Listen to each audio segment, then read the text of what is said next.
So we are a little bit early, but let me go ahead and set up everything. It says we should be on.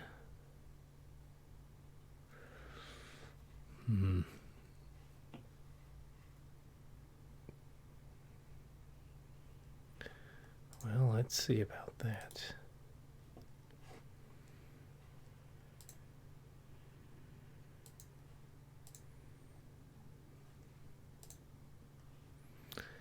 Yeah, let's make sure everything is up to date and everything.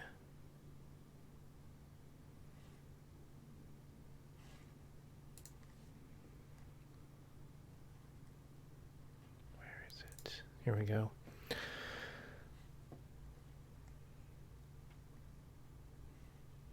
All right.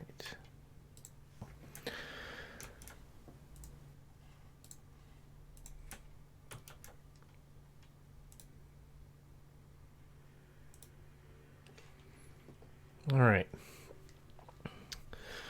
So it looks like we are live. This is good. This means we can join in and get the party started. And boy, oh boy, do we have a party for everybody today. We've got, so you can see right in front of us.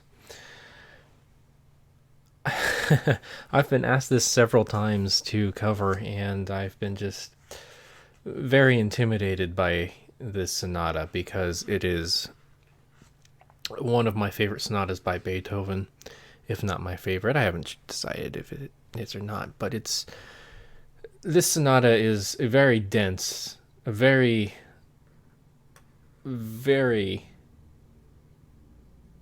challenging sonata. So we are, of course, discussing the Hammerklavier sonata today. So this is going to be a rather a long a long discussion, and by no means will this be a complete survival guide, if you will, to the Hammerklavier sonata. However, I encourage you to sit back, relax. If you have a text or a Henley or whatever edition you have with you, I'm going to be going through the entire score. Yes, every single movement in this piece, and talking about it and discussing some key elements in this piece. This won't be a complete formal analysis. I just want to make that absolutely clear. This isn't going to be explaining everything in this sonata. However, I'm going to be focusing on the main parts of it, the things that I think are important. And with that, I am also going to be accompanied by Donald Francis Tovey's book, A Companion to Beethoven's Piano Sonatas. And this is just to help me stay focused and on track to the sonata, and he points out quite a lot of good pieces of advice, as well as some rather less than ideal parts of advice. I might gloss over that, but you know what? Let's get right into the sonata. So we are dealing with a 45 minute piece, 45 minutes in length, which is pretty long for a sonata that was written in this time period. He started working on this sonata in 1816, if I'm not mistaken. And he finished it in 1818. Now, this was the point in Beethoven's life where he pretty much went completely deaf. And I'm suspecting this was probably the last sonata he ever heard. The last completed sonata of his that he ever had the chance to listen to. And I have my own theory that, and this isn't backed up by anybody, this is just a hunch of mine, that he wrote this number 29, the biggest, baddest sonata of his at this point in his life, because he may have felt that he couldn't hear after this point. He threw in everything, the kitchen sink, everything, out of sheer desperation, because I mean he must have figured I mean, you know, it's like, well, this is the last time I'll ever be able to hear anything ever in my entire life, so I might as well triumph at what I can hear and go off with the biggest, baddest sonata that I'll ever write. That's my theory. That's my hunch. I don't know if that's true or not. I don't think we'll ever know if this is true, but it's a nice romanticized way of thinking about it. Now, I'm going to be playing, and this is definitely going to get me demonetized, but I'm going to be playing off of the a forte piano recording of Beethoven's Hammerklavier Sonata. I think this is a nice, fresh way of hearing the piano sonata. This performance is by Paul Badura Skoda. So let's go ahead and listen to the exposition of the sonata. So I'm going to mute my mic and let's take a listen.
Alright, and there's the exposition. And quite a bit of material in just the first 2.5 minutes of the sonata. So, where do we start? So, we have obviously this theme right here. And he begins, this is actually one of the few times that Beethoven begins a sonata in fortissimo. You'll notice that most of his sonatas, well, some of them might begin forte. Majority of them usually start in the piano, the very quiet realm. Now, the reason you want to start quietly at the beginning of a piece, at the beginning of any piece, just as a general rule of thumb, is it gives you room to build. With fortissimo, you can't really build any more dynamically than this. This is hypothetically as loud as you can get. So your only direction dynamic-wise is to descend. And this means that you're going to be decreasing in intensity and tension. more or less. Not all the time, but I mean, just a general thing to keep in mind, especially if you're a composer and you're writing music. These are elements that we can apply to our own modern music. And we can find this in pieces that are 200 years old. So Beethoven is, this is why we study classical music, is because you find all these little ideas that are applicable in modern music. Unfortunately, dynamics in pop music have kind of gone out the window. They're just high all the time. It's just loud, loud, loud. I digress. So so he starts this in fortissimo. Now, what does he do? So it has this big giant fanfare. I like to call it fanfare. Ba bum ba dum ba dum bum ba bum ba bum ba bum bum. And then he stops. But then what does he do? He comes right down to piano, because he's going to be building. He doesn't keep this at fortissimo. He drops down. So this is a fanfare. The point of a fanfare is to get everybody's attention. This is boisterous. This is, boisterous is, I think, the best way of describing it. Ba-bum, ba-bum, ba-bum. It's not subtle. It's not subtle. It's hello, wake up, listen to me. I have something to say. It's like someone tapping on the mic. Hello, hello, hello. Are we listening? Okay, now that you're listening, I'm going to go into my lecture. And I talk about this whenever I talk about sonata form, I refer it to a 5-paragraph essay. That's a paragraph symbol. And how does a 5-paragraph essay work? You have your intro. And in the purpose of the introduction paragraph is to lay out all the ideas that you are going to be discussing later into your support. Your supporting paragraphs. And then at the end, you wrap up, you have the closing. You have your closing paragraph.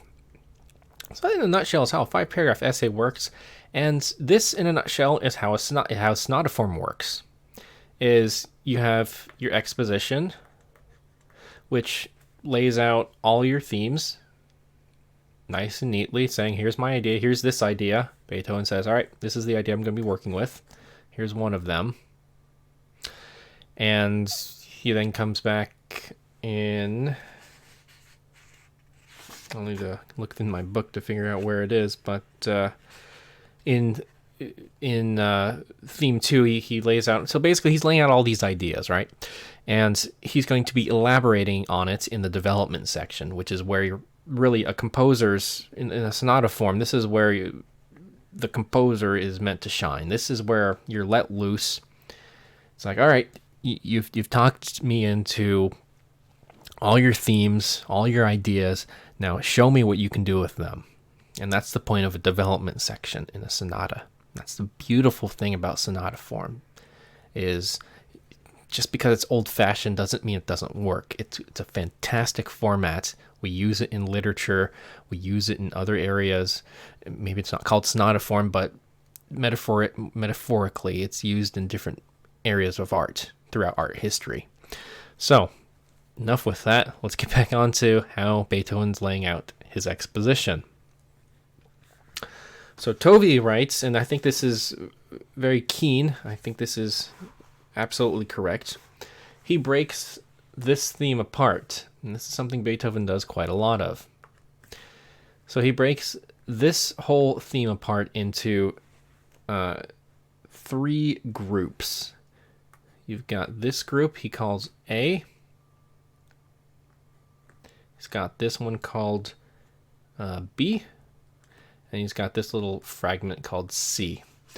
And we're going to see that Beethoven fragments this theme and breaks it apart into these 3 elements later in the sonata.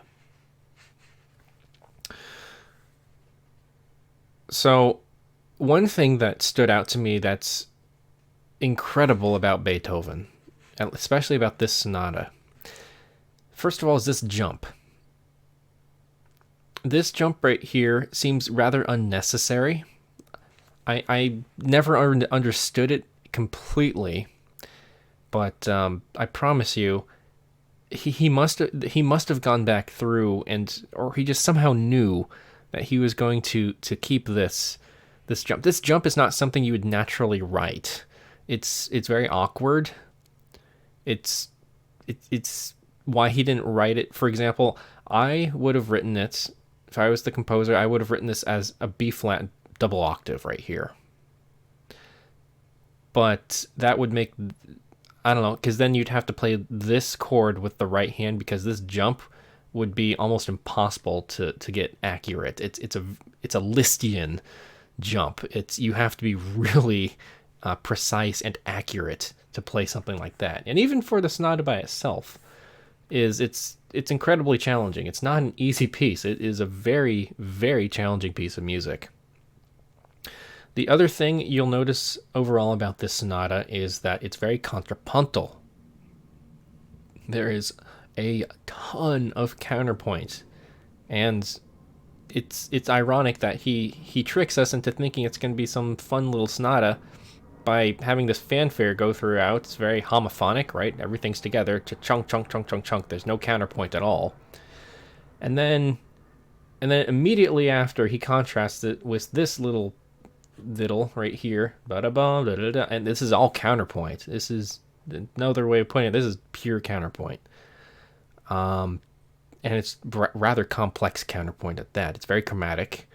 You have this nice descending chromatic, semi-chromatic bass line down here. And then above it, you've got this, if I can say so myself, this rather awkward top soprano line right here. And she's kind of, the music feels almost on the verge of being out of control, but Beethoven, we can trust him. He never loses control over this music. He always has everything in the back pocket. Ba-da-bum, bum, ba-da-bum, bum, ba-da-bum, ba-dum, ba-da-bum, ba-da-bum. Something like that would be completely normal, but these like, nah. Ba-da-bum, ba-da-da-da-da-da-da-dum. This just always just feels awkward and weird. Not in a bad sense, but just in a, whoa, what's going on here? And then he just kind of halts the train right here. And then he does the same thing an octave higher right here. This is completely characteristic of Beethoven, and as well as other composers that preceded him. Is you'd have this phrase.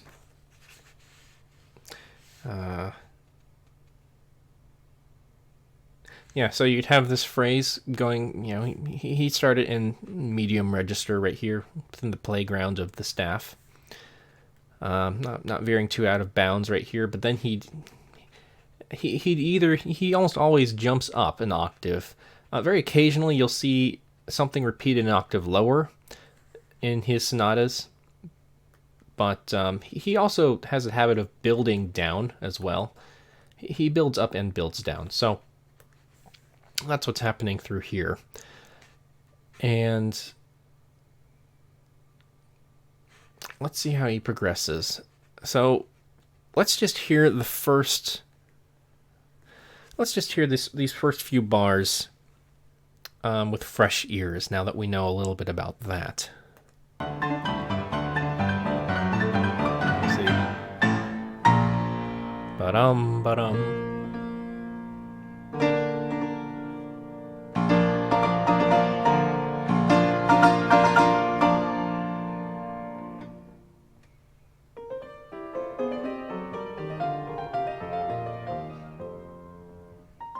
Octave higher. Then developing.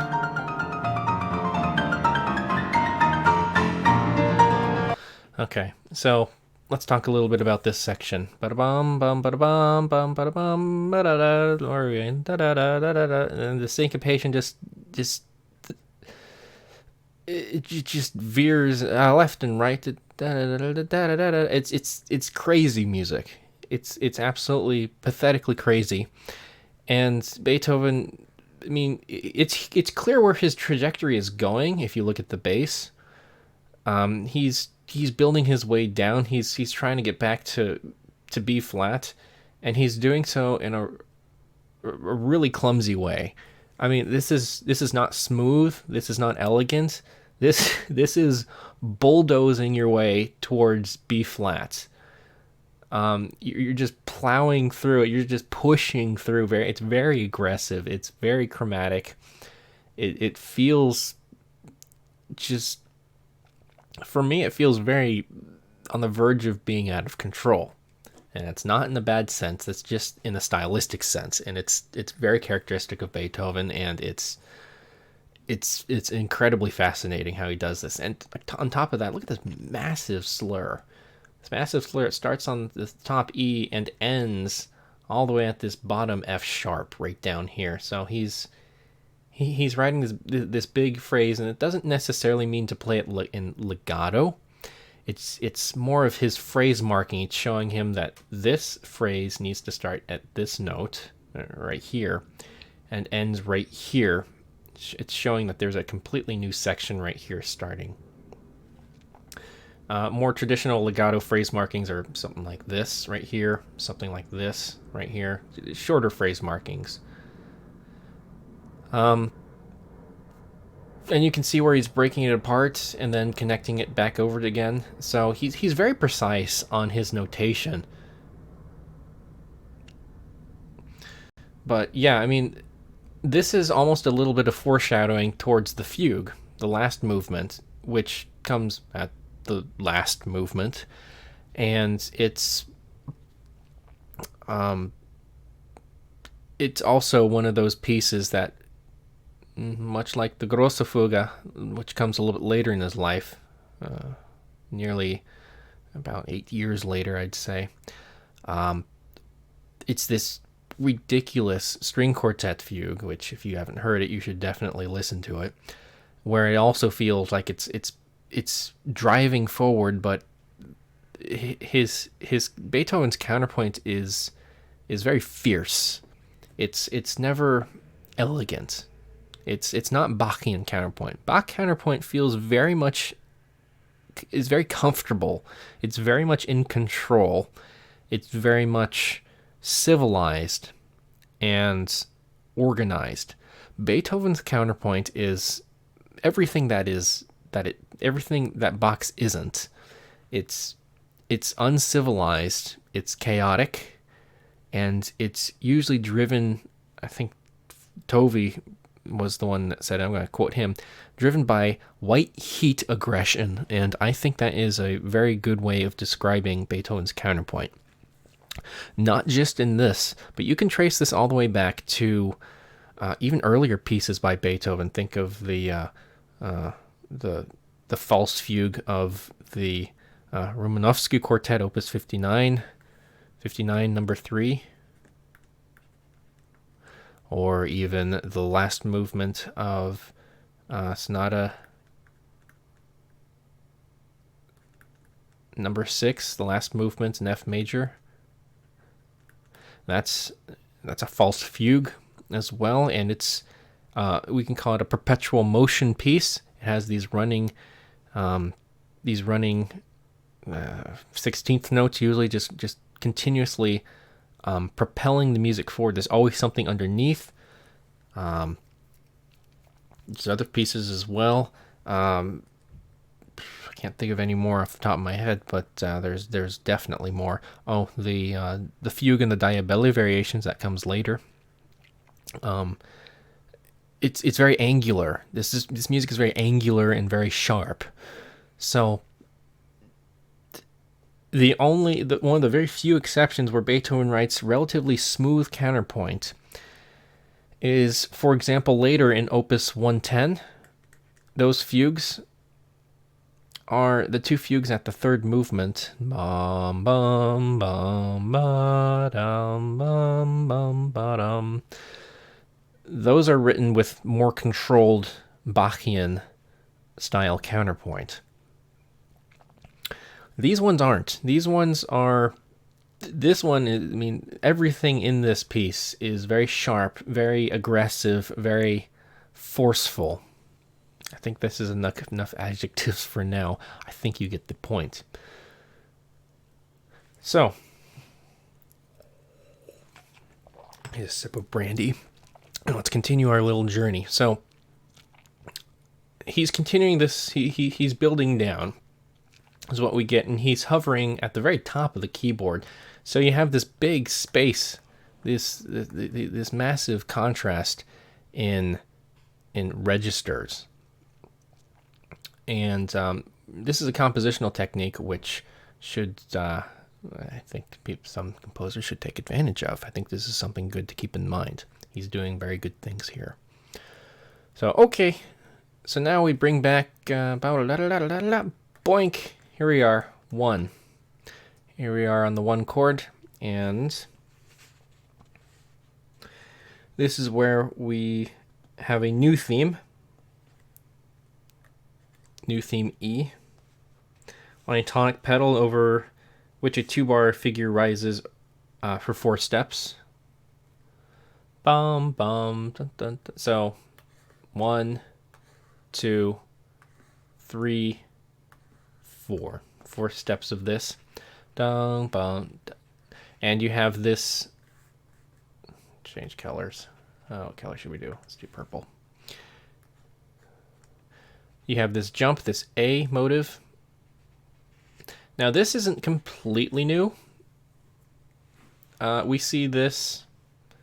It's a little convoluted, but for example, I think there's a little bit of remnants right there of that theme. You've got this. And Beethoven's also using the 3rd. It's another commonality we should, something that everybody mentions is Beethoven uses the 3rd quite heavily in this sonata to try to glue and tie everything together. So he uses the interval of the 3rd or the 6th, and he just usually just keeps it in the back of his mind. Obviously, he can't just compose an entire sonata off of 3rds. Or maybe one could do that. I don't know, maybe an idea for a future composition. Can you compose an entire sonata based off of just 3rds and 6ths? Nothing else. I don't know. But anyway, so he's sequencing this 4 times, and you see that he's building as well. He's building up and up and up and up and up. And now he's coming back down and down and down and down and down, down, down, down, down, da da da da da da da da. And these are all just 3rds, bump, bump, bump, bump, bump. But really, it's kind of a, yeah, it's 3rds. Like right here, here, da da da da da da da da. So you get the idea. So this is also a nice idea right here. These intervals just getting wider and wider and wider. You have this dominant, this pedal F right here. It's 5. We're on a 5, and now we have 1 right here, back again. And this is where the transition happens, starting around here. This is where Beethoven's like, okay, yeah, enough of B flat. We're gonna move somewhere else. And he does so using one of my favorite techniques in music. He's using a chromatic mediant, and this is juicy. A chromatic mediant. You know what? I'm going to try to do something. I have my keyboard way over here. I think I should play a little bit. I didn't have this initially set up and planned, but let me get it over here so you can hear.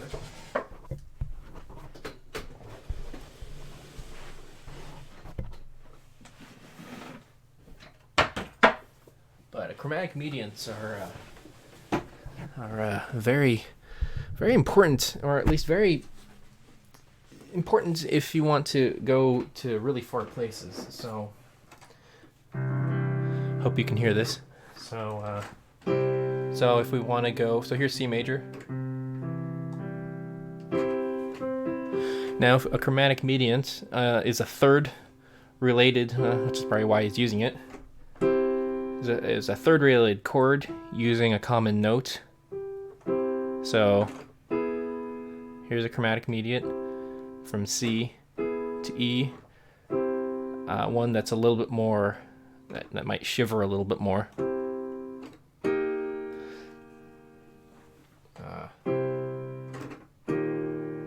It's from C to E flat.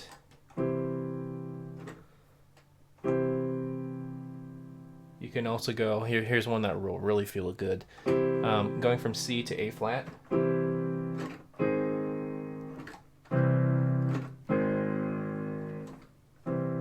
Because you have the common note C right here. And this is really unexpected, and Liszt uses chromatic medians quite a lot. And a lot of actually romantic composers started using chromatic medians quite a lot, quite heavily in their music. So it's quite fascinating to listen to that.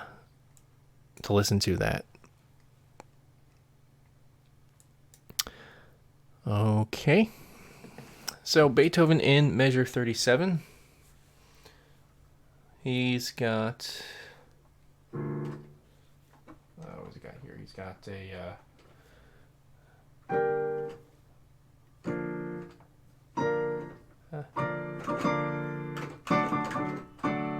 So he's going from B flat. He's going from B flat in measure 37 to D major.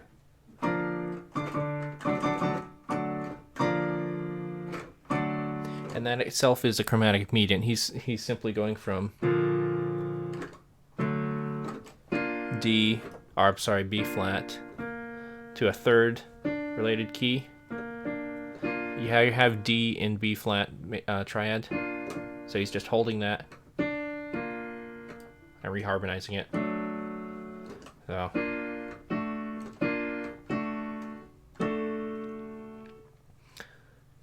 and then he's sticking on D major. So this is the measure, in case you were all confused. This is the measure we were talking about. And then here's that little A fragment right here. That little jump.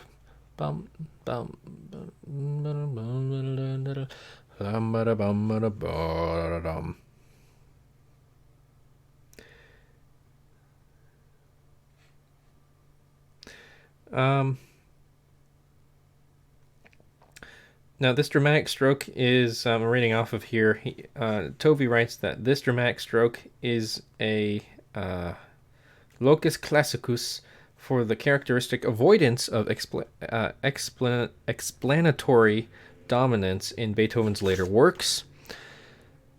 In so large a movement of the key of 6, the major 6, must not be established without dominant preparation, but this dominant may be introduced without enhancement or explanation. He does that just right here. A comparison with the transition of the first movement of the Waldstein Sonata will show how necessary the augmented sixth is at bar 22, that movement, and how out of place anything of the kind would be here. I don't feel like going to the Waldstein right now, but I'll take his word on it. Okay, measure 39, just a little bit down the road here. 33, 42, 41, all right, 37, 38, 39, so 39. He's preparing the dominant at this point right here. Let's choose a different color. So he's dominant preparation. This is our key. He's trying to go to 5 right here. This is F, essentially. And he does so in a very similar motion that we had previously with these, this meandering, this falling bass line, if you like. And you see he's doing just that.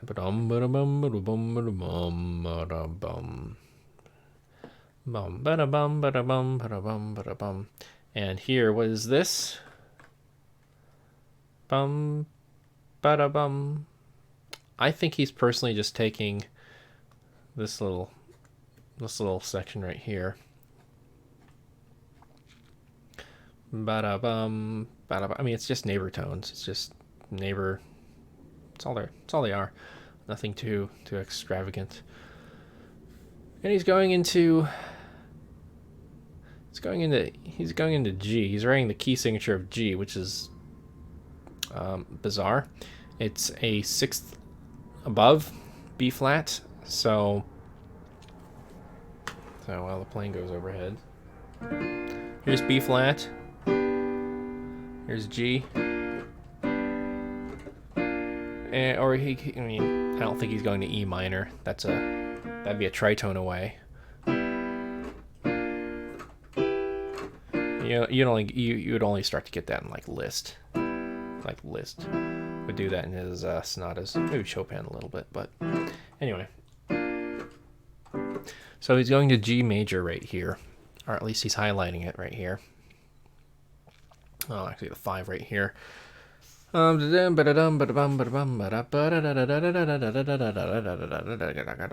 lots of thirds. Like for example, this little figuration. They're all outlining thirds. Right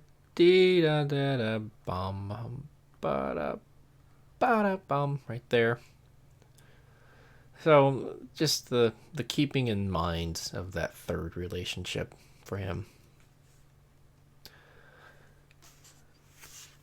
Let's see, what else can we have following up? And this is quite a long bit where he prepares the dominant. He hasn't really gotten into anything yet. He's still wandering. He's wandering very slowly. He's letting us enjoy it all until we get to the dominant.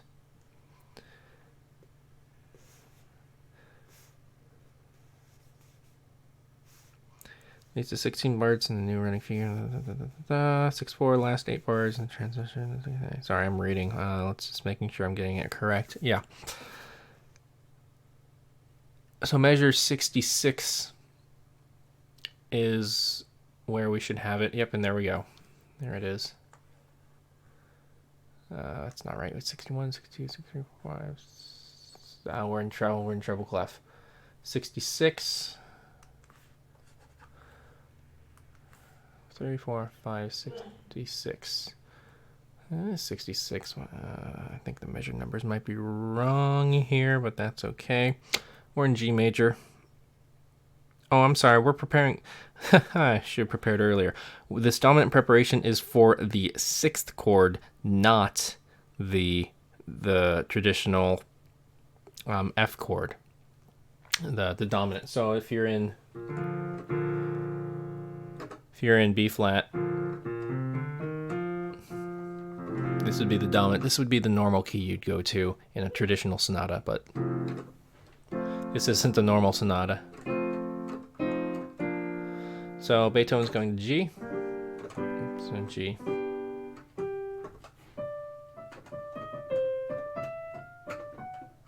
Something like that. Let's go ahead and actually hear this transition right here. Let's continue where we left off.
So that whole section, we could hear how he was developing his new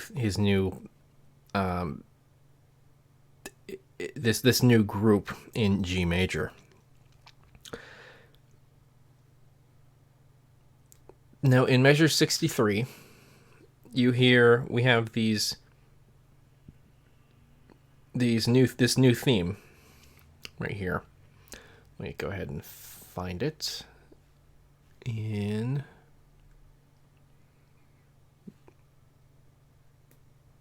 ba-da-bum, ba-da-bum, right here. So it starts right here. Ba-da-bum, bum, ba-da-bum, bum, bum, ba-da-bum, bum, bum. And the treble takes over the melody up at this point in the third bar, and closing on the dominant. That's dominant. Okay. Yeah, that's 5. There's D. Cool. And then after this point, we have a reinstatement an octave higher. Again, this is very characteristic of Beethoven to do that. Same thing an octave higher, essentially. And he's also switching the hands. You'll see that this is double, I don't want to say it's double counterpoint, but you're basically just putting this up in the right hand instead of the left hand. So this should have been down here, but instead it's up there. Cool. Okay, so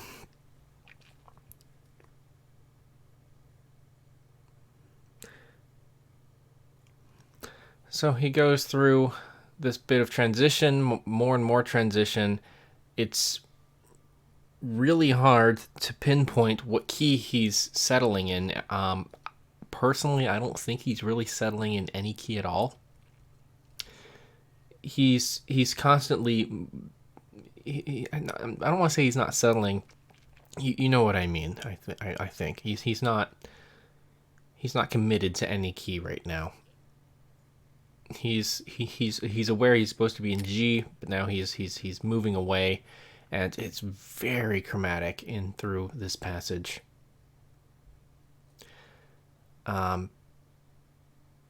This is an interesting hand span right here. It's not impossible, I think. I got this.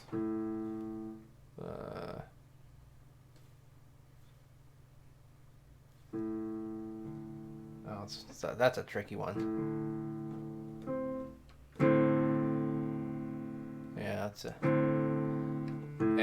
D, and C, right?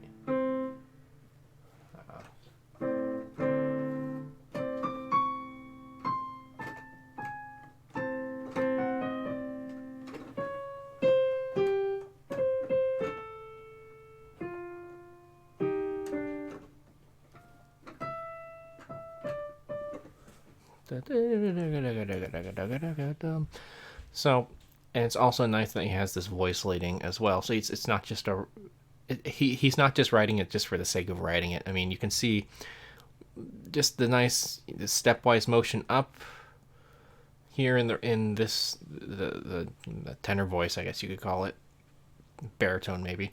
You have this held, the sustained pedal on the D.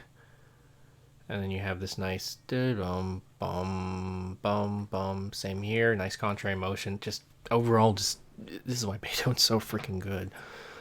Just little things like that. I mean, voice leading is just phenomenal. Charisma is off the charts. I mean, everything. Same with this. This section right here. You have these voices coming. These voices converging. And then they diverge again. And this is also another thing that he does, is this section is repeated. You notice that, let me just double check. Yeah, it looks like it's repeated. This is exactly that.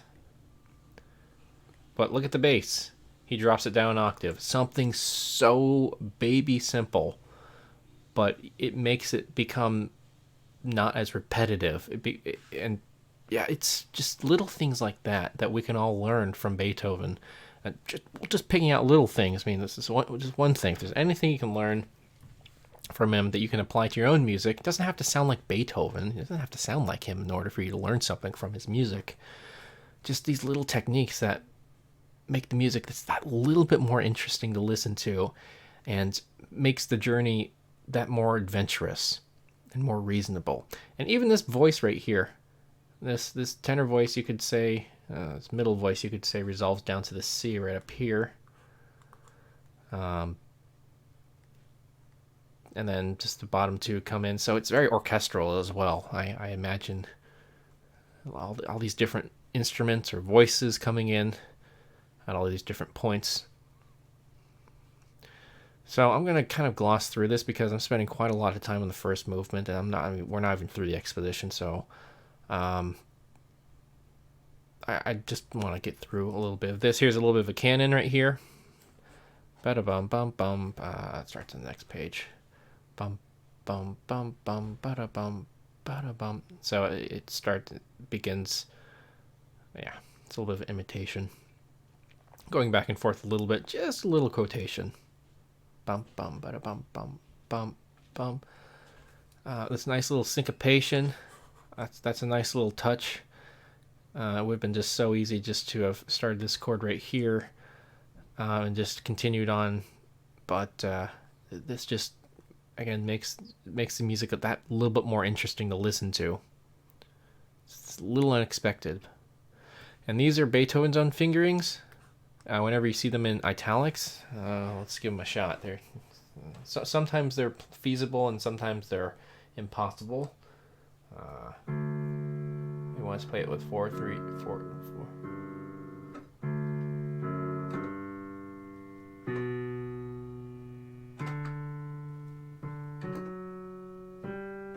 Okay, that's not that bad. Yeah, that's definitely doable. I can see Beethoven doing that. That's not impossible. Not like his second piano sonata where he writes this ridiculous fingering in the exposition, where everyone just says, huh? Anyway. Here's the closing section. Right here. I'm not going to really double check with the book, but I'm going to... I'm assuming the book will say this is the closing. I mean, you can hear that it's contrasting. It's different. He writes it in piano. We've finally established this nice, strong cadential, this cadence right here. And also another thing is everything up to this point, you hardly saw, I don't think there's any triplets at all. Everything was duplets. Yeah, not a single triplet. No triplets at all. Everything is eighth notes. And this is fine and all. This creates a very strong sense of propulsion, but it can become monotonous over time. So Beethoven juxtaposes this, contrasting it with this triplet rhythmic idea. And by doing that, it's so fresh. It's so relieving to have this nice contrast, because everything was up to this point very angular. I mean, everything about this changes at this moment. Sforzando, these are hard, angular accents. Dun, dun, dun, dun, dun, dun, very up, really screaming up in that register up there. And then let's just bring in that bass down there in triplets. And it's so satisfying. I don't think we could have taken another minute of these duplets. It's really nice to have this contrasting material, and that's another thing that's something to keep in mind when you're composing music. Is if you're writing in a more traditional type of music, is you can do something like this where Beethoven has the entire exposition essentially in duplets, and then contrasting it with triplets, or you can also sprinkle in some triplets or tuplets if you'd like. You can have some quintuplets or some other form of rhythmic, something that's contrasting. It's the same with this. If you have something that's always in triplets, it's nice to have some duplets in there. So mix the two together. It's like salt and pepper. Got to mix a little bit of both. Can't have too much of one or the other. So And he lets us really feel these triplets because he writes really elongated, long note values. Bum, very chorale like. Bum, bum, bum, bum, bum. And that really brings out this expressive, which he marks right here, espressivo, this expressive accompanying, not really an ostinato, but it's accompanying figuration right at the bottom right here. And it's inventive, it's creative. It's not just an Alberti bass. I mean, anybody and a dog could write an Alberti bass for this section, but Beethoven does really something wild. I mean, first of all, this triplet, this needs to resolve to here. But he doesn't do that. He resolves it. It's like, no, we're going to resolve it down here. But the beautiful thing about that is this is only something that pianists can really appreciate is this we're in treble clef.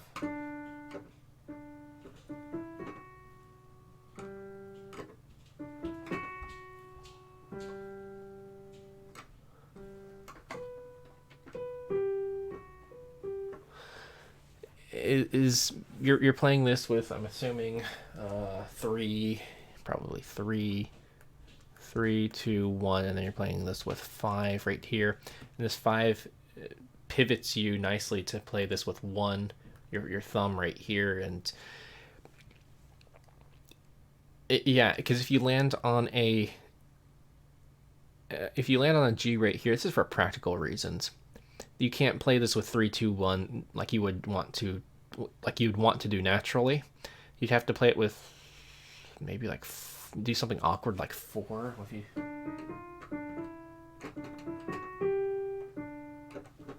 or I'm sorry.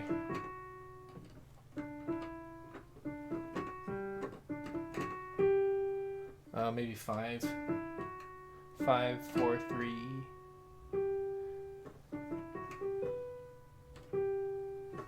You'd have to change around some things. It might not feel as idiomatic or gratifying. There's reasons why he did this. He didn't just do this just because he could. He had a very specific reason, and usually it's to do with the hand positioning and the flow of how it just everything just works together. This is only something that you can really truly accomplish if you play the instrument that you're writing for. A good example, we're going not to go off topic too much, but Mendelssohn, when he was writing his violin concerto, Mendelssohn was not a violinist, though he quote knew how to write for the violin. He was very wise and actually brought in a friend of his who did play violin, and he'd write the solo violin parts, and he'd pass over to his friend, and his friend would give him very heavy suggestions. Hey, do this, do that. This will make it feel better. This will make it sound better. This will do this, do that. And Mendelssohn listened. So he was collaborating with a musician to help write his violin concerto. And violinists just die for the Mendelssohn violin concerto. They're just in love with it. It just feels so good. It's not an awkward piece of music to play. It's a very gratifying piece, and it just fits like a glove underneath the fingers. So, and that's also what helps. That's what brings people to keep playing pieces of music, is even if it's not their most favorite piece of music in the world, they'll at least keep playing it because it feels really good to play. So keep that in mind. Might be why we don't play too many contemporary pieces of music. Ooh. Anyway, so he has his triplet motion, and then he's bum bum bum bum. Nice 5-1 here. This is a variation. It says variation. So he's got this triplet. This is something he introduced. This idea of trilling in one hand and then playing something with the same hand. So you're doing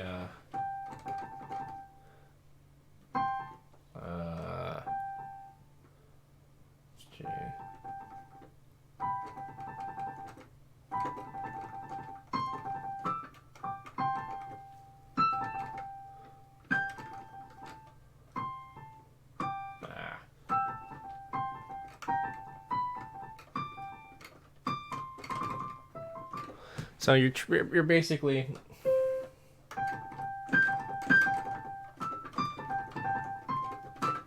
so that little figuration from, for example, the Waldstein Sonata, the last movement, where you're trilling with one hand and you're playing with your pinky, your five, the top notes.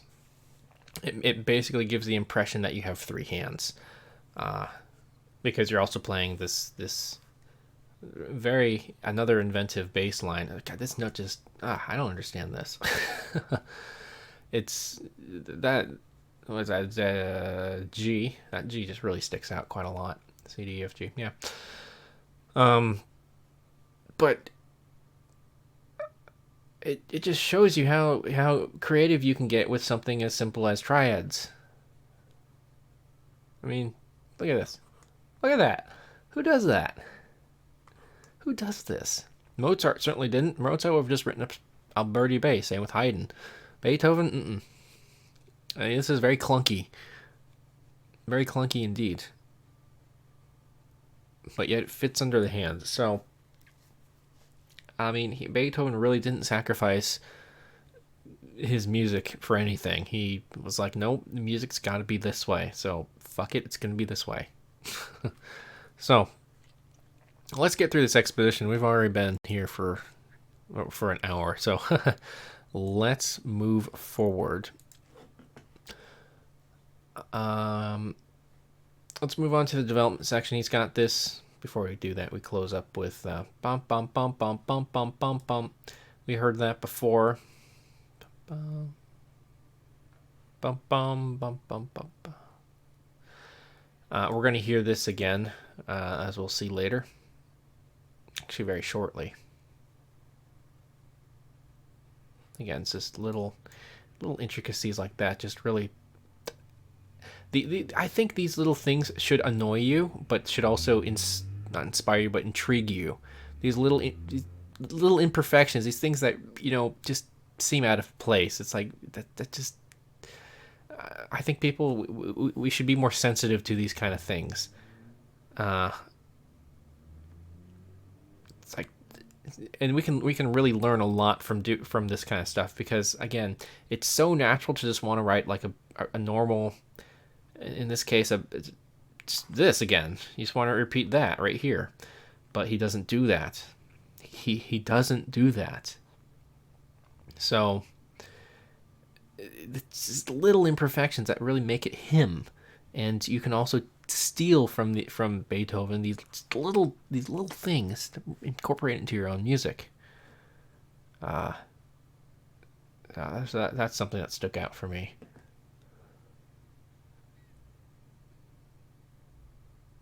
One thing that's also standing out to me a little bit more is that he's playing these in parallel motion. He's playing these together.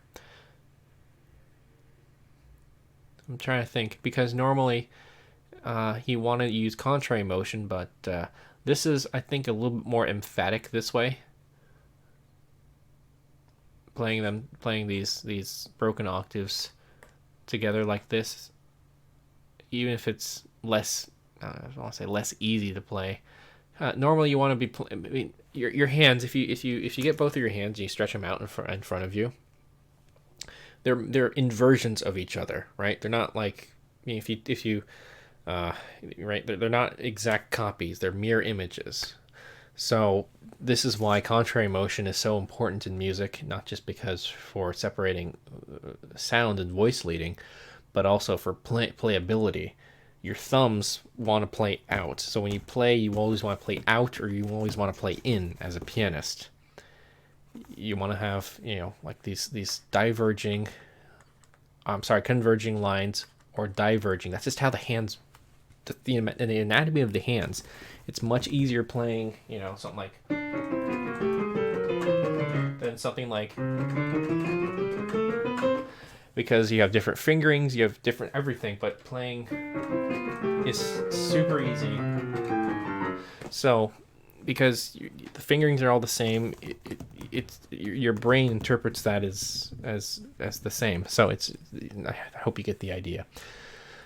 Okay, so development section. Let's see what Beethoven actually has to say about the sonata. Why don't we actually finish this up? We haven't heard the sonata in quite a bit, the exposition, so let's hear a bit of that.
Alright, now we get into the fun parts. So, Beethoven writes a fugue in this development section. He writes it's a fugato, I guess you could call it. Now, before this, bum bum bum bum bum bum bum bum. Where does this come from? Comes from here. Bum bum bum bum bum bum bum. So he takes the tail end of this, he puts it in pianissimo, and he really emphasizes. He's like, "Don't just shut up. Keep it sempre. It's always pianissimo. Don't try to crescendo on me." Again, this is also another thing that Beethoven does in contrasting. He contrasts dynamics in very extreme ends. And even so here. Ba-bum, ba-bum. This is forzando piano. It's forte piano. Basically means, attack it, but then immediately hush. Dum, ba-dum, ba-bum, ba-dum. Like a little echo. Bum, bum, bum. No, that's the first ending, but anyway, you get the idea. And look at how he's written an ottava right up here, so he's really high in the register of the keyboard as well. So right here, bum bum bum bum bum bum bum bum bum bum bum bum bum, keeps this little figuration, this little accompanying eighth note pattern. And he's using this as transition material to get to bum ba bum ba bum bum ba-dum ba-dum. So hello, here's our main theme. Here's our main jump. Ba-bum ba-bum ba-dum ba-dum. And then here's our fugue right here. And it's not really a fugue, it's more of like I guess you could call it like a canon. So let me just illustrate all the voices. So here's voice 1, here's voice 2. So you got like a little two canon thing chugging along. They're playing along really nicely. They're getting along really well. And then Susie soprano comes in here, right here. Ba-bum, ba-bum, ba-dum. But then, oh no, her friend intercepts.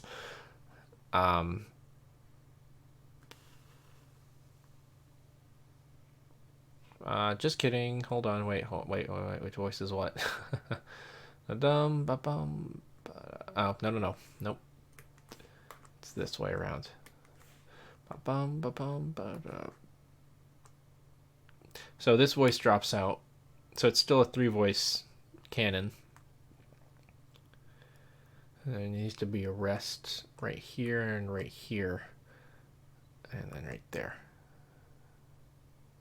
Right? Do I have that right? So yeah. And this is actually a really, really clever spot for the third voice to drop out.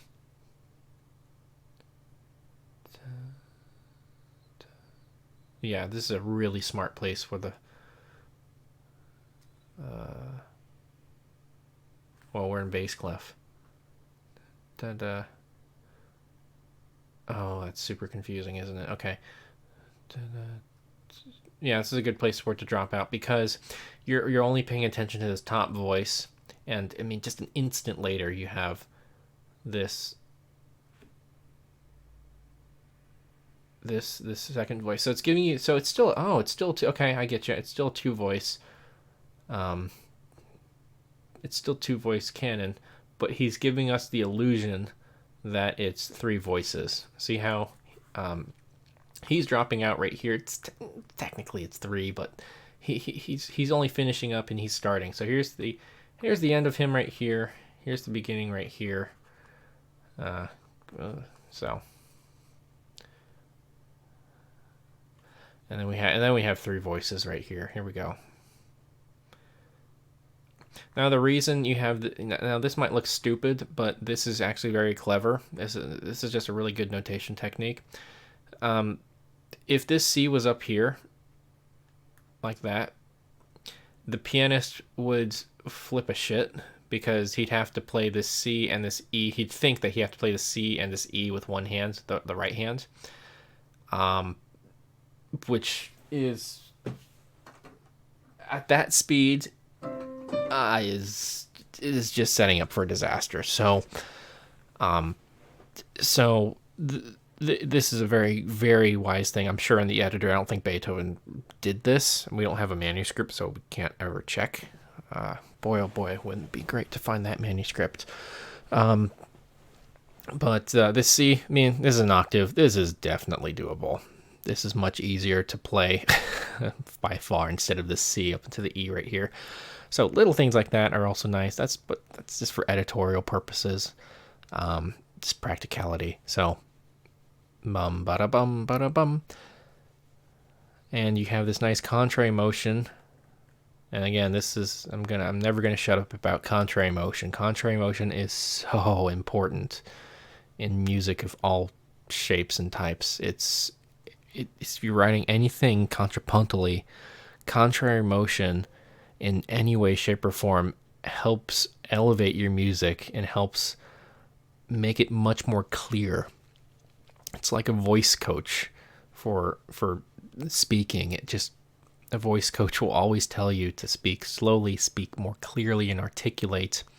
And in musical sense, contrary motion is quote unquote speaking more clearly and more articulately. So Beethoven's doing that. So you have these voices converging right here, and you see the continuation of this in the bottom. Wow, this is just art. This is just beautiful. And holding this over. Again, this is just very fiery. That white heat aggression that Beethoven's counterpoint is really known for. It's very spicy. It's zesty. I don't know how else to put it. It's food references. Let's take a listen. See what Beethoven did. I'm gonna back it up a little bit.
All right, so there's quite a lot to talk about here, and I already talked about half of it. So I'm not going to get into too much detail in here. You can analyze most of this on your own. Otherwise, we'll be here forever. Like, honestly, forever. We're already here forever. So let's get into the more substantial parts. So, in a nutshell, Four Voices comes in, and all's chugging along, and everybody's happy, and you'll notice that there's a word for this, and I'm forgetting the word for it, but when you write counterpoint in parallel motion with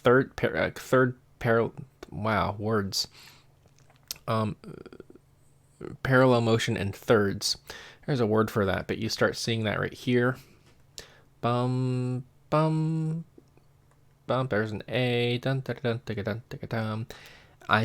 It's okay. I think it's kind of a lazy way of writing, to be honest with you. It's a shorthand way of writing. Bach does this too. It doesn't sound bad. I mean, it sounds fine, but you don't have to really think about it, though. I mean, I don't know.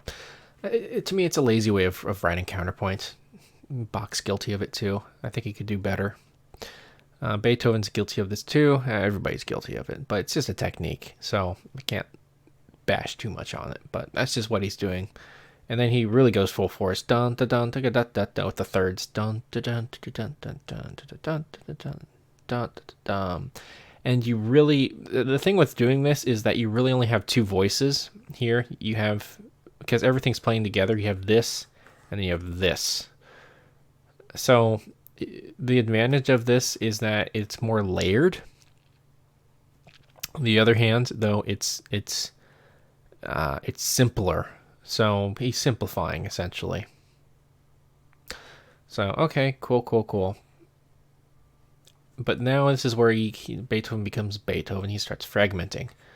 Bada-bum, bada-bum, bada-bum, bada-bum, bada-bum, bada-bum, bada-bum.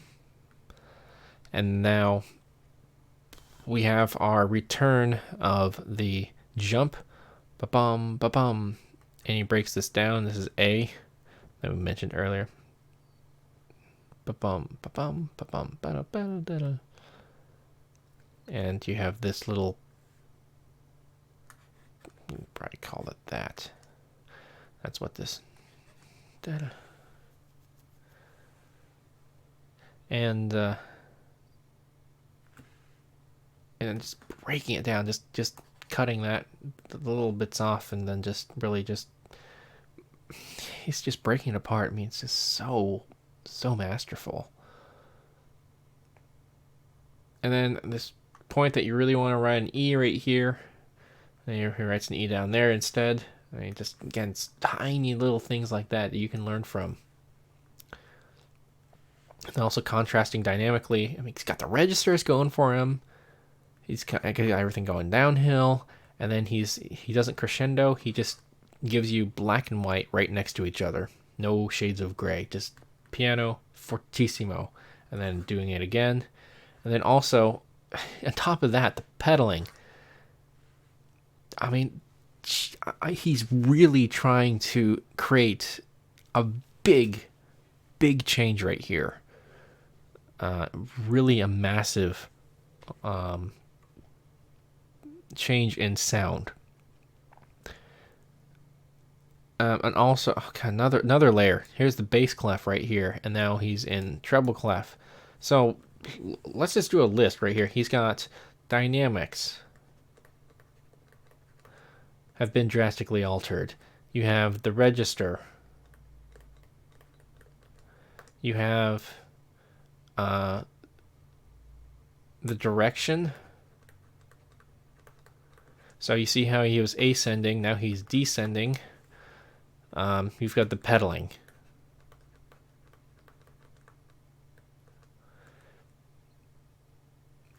I would also argue probably articulation, maybe. It's really hard to write on this thing. I'm trying the best I can. I'm sorry if it's sloppy. So articulation, what am I talking about? Well, you've got these sforzandi's right here. Ba-bam, ba-bam. These are, I mean, there's implied accents in here. And he also writes this he also writes a legato. You see, there's no slurring, so he writes legatos right up here. So everything. I mean, there's so much contrast in just this from here.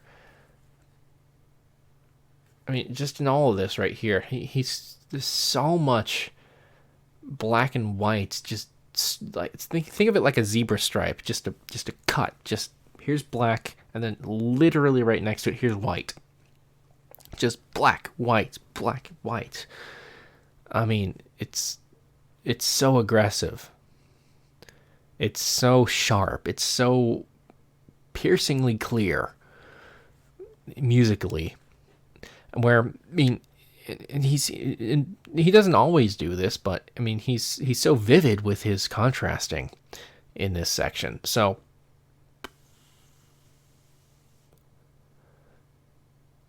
and of course he does other things. He can transition. He's very capable of blending. He does that all the time as well. But I mean, no other composer just sat, black and white next to each other like Beethoven did. So he's just incredible.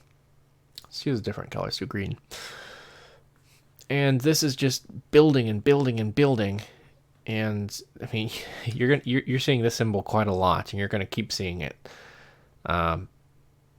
Beethoven, I should mention, he got a new piano a few years prior, or was actually at this time, 1818. I know he got a new piano. I think it was his Graf piano, his Graf piano. Around this time, I could be mistaken, and it had the extra keys. He got his Broadwood piano in 1822, I think. So he wouldn't have played this sonata on his last piano, which was his English Broadwood piano, which he actually, I think he really liked it, if I remember correctly. Sip of brandy. All right. And just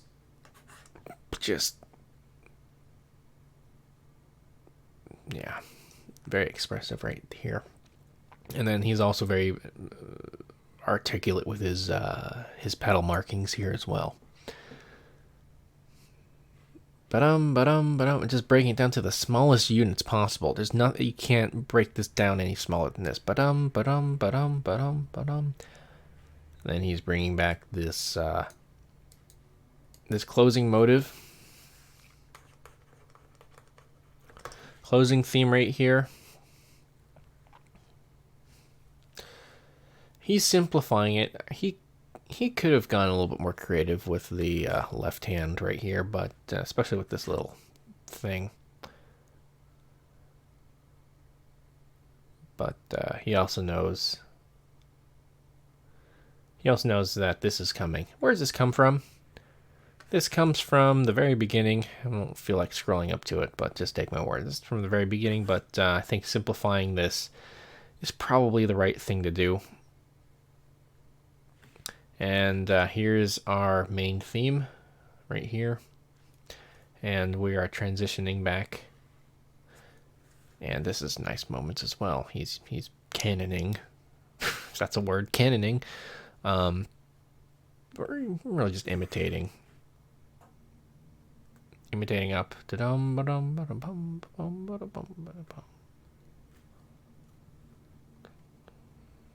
So he's doing all that, and he's breaking this apart again.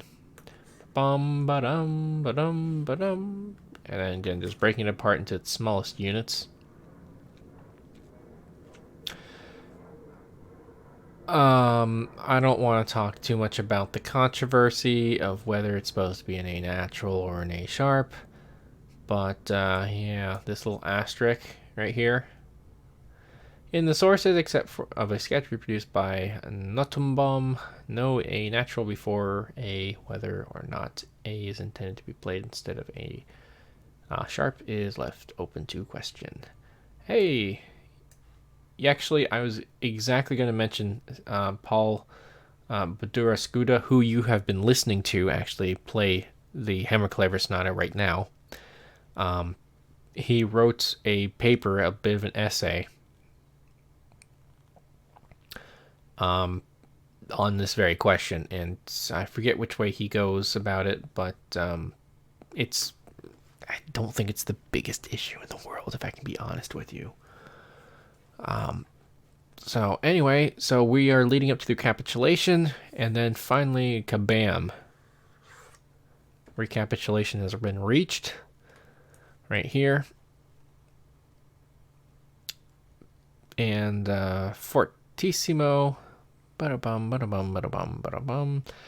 And you have the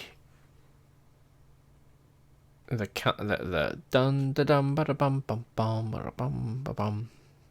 You have the counterpoint underneath it, so everything is pretty much expected as it would be expected. In changes here and there, but nothing too out of the ordinary. We're actually gonna just skip through all this because it's a recapitulation. It's pretty much the same as the exposition, so it's no surprise. There's no Tempest Sonata movements in it. So let's skip over to the coda. The coda is going to start somewhere in here. I don't really remember where, but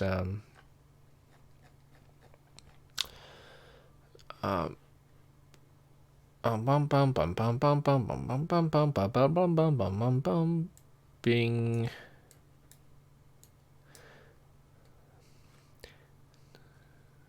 So this is an interesting section right here. So Beethoven, well, I should actually play this to you. I shouldn't just talk about it without you listening to it.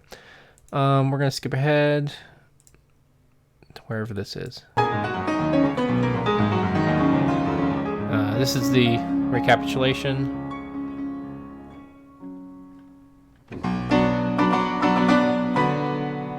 Yeah, here we are, right here. So I'm gonna shut up.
So you get the idea. Dum bum bum bum bum. A little. Yes. Here's exactly the coda. I laid it right on it.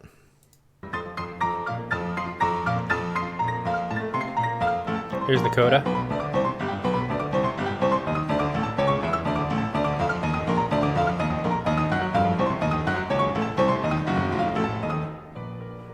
So instead of triplets, he's using duplets right here. And now he's using double trills in both hands. This cannot be easy to play.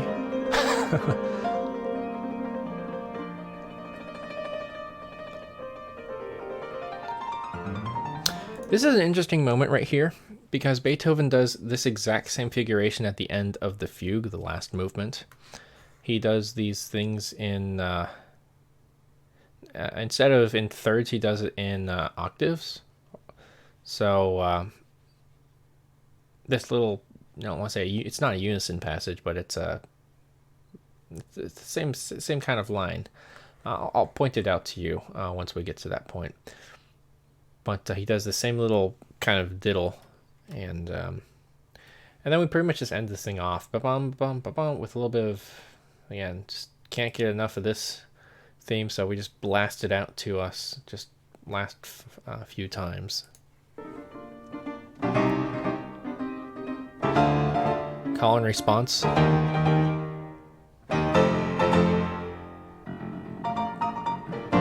the bass is bubbling. Very low register of the piano. just contrasting register and dynamics. You can see both ends. This is one of the few times, if I remember right, I don't think this dynamic marking has ever been seen in Beethoven before this point. Correct me if I'm wrong, though.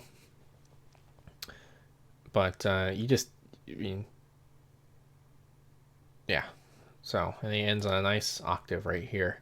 He could have ended on a big chord, but an octave is, I think, it leads him much more into the second movement, which we're going to go ahead and play. I'm not going to talk too much about the second movement. Well, let's just play the second movement.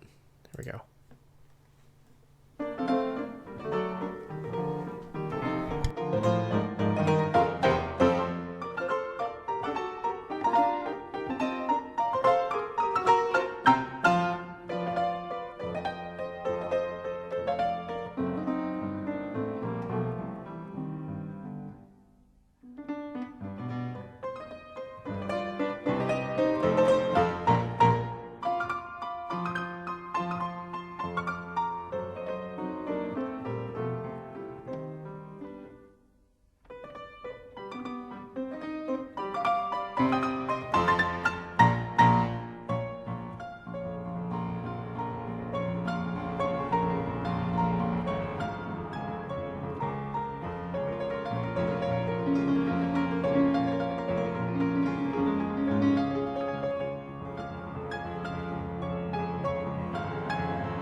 Alright, so it's a basic scherzo and trio. The first thing that strikes out to me is, first of all, you have this third. Now, my book with Donald Francis Tovey, there's a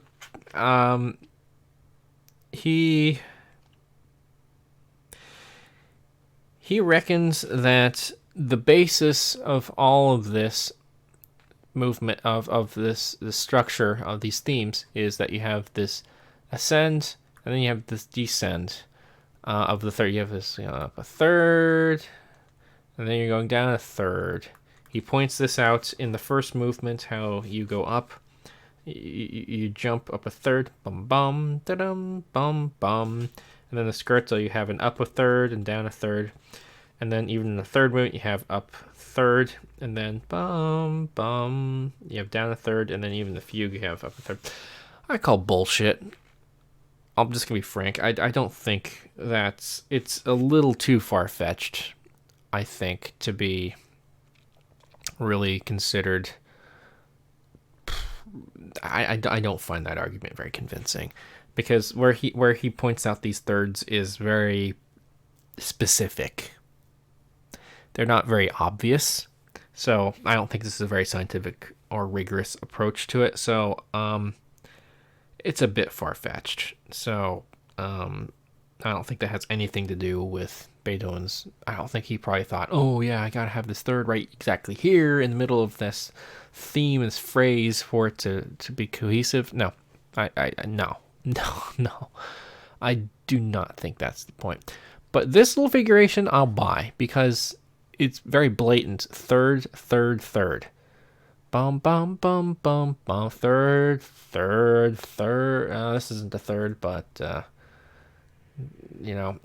the basis is a third, so I'll give you that. And then he does this again. So, by the way, up an octave higher. Hold on.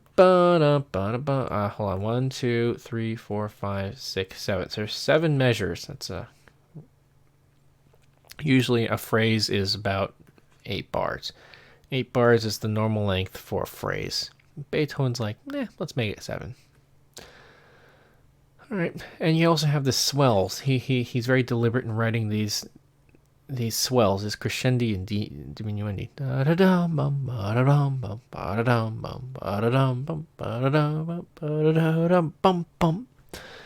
Very musical, very emphatic.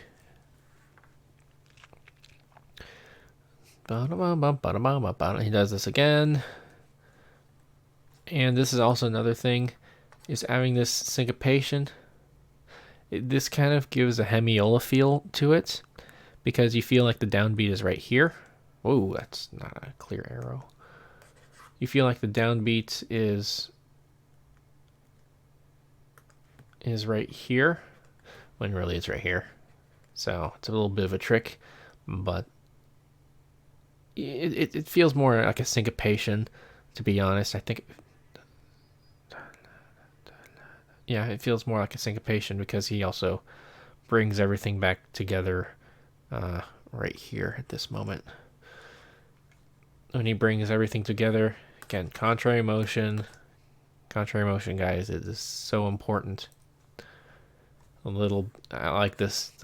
It's like a question, and then people are like, I don't know. I think it's kind of funny.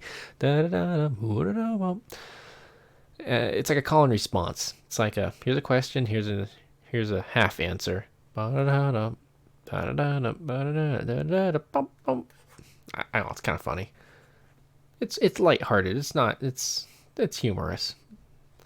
And then he repeats this whole thing again, and now we're on to the trio. He doesn't mark it trio, but this is the trio. And again, what do we have here? We have triplets. And it's contrasting with the duplets rather. So, and then he's bringing over this little syncopation. And Schiff, in his lecture, he mentions this is like the Eroic Symphony.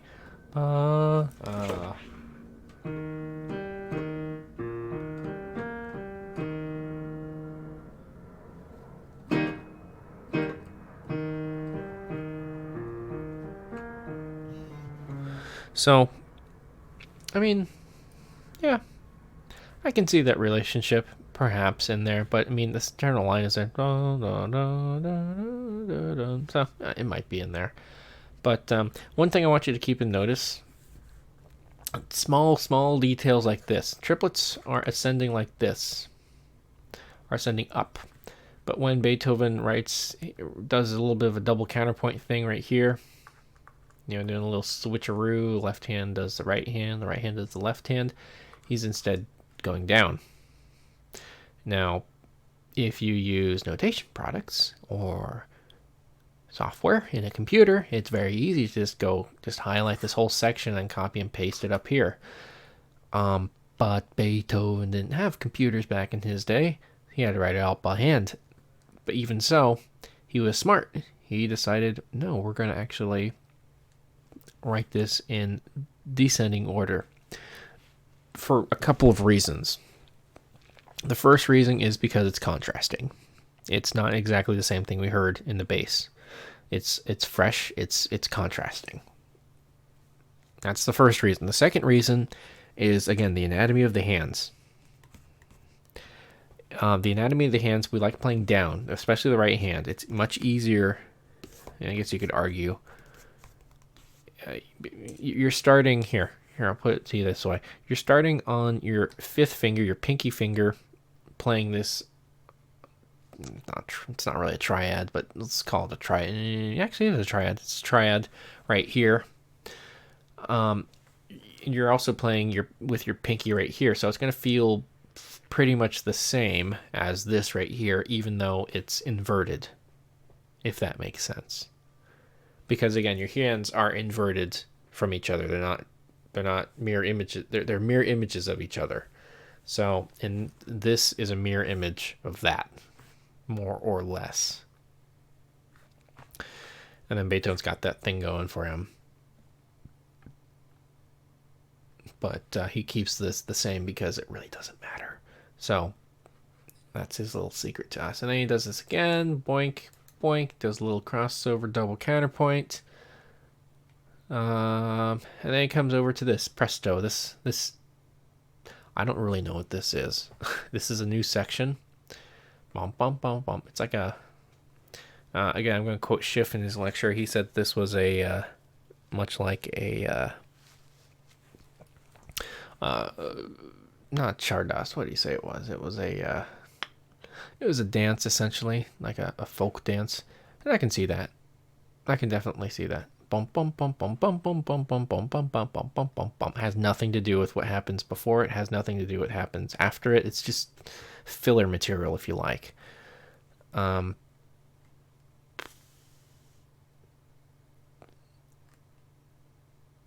and so that's what he does here.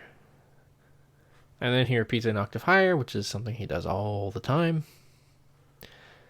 And this moment right here is great because he basically says, hi, here's all the notes I have at my keyboard, which is actually very true until we get to the fugue. The lowest F is right here. Is this F right here. Nice. He's probably just playing like a... Is that what he's doing?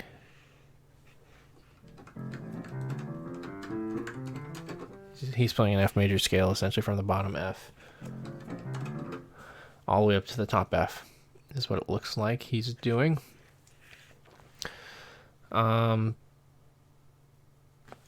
Which is all the way up here. Right? Is that the right octave? Yeah. Yeah. So he covers that big span. And he's got like a little... this is just humorous. This is just a freak out moment. And then we have our da capo right here. Boink. Da capo. All right. He's got this little thing. It's just this little insertion right here. This syncopation. Just, it's not supposed to be there, but he just puts it in there. It's like just jabbing in there. It's like trying to just get in there. It's like it's like I don't know how else to describe it, but basically it's offsetting. It's offsetting the normal the normal flow of things, and it's kind of humorous, I think.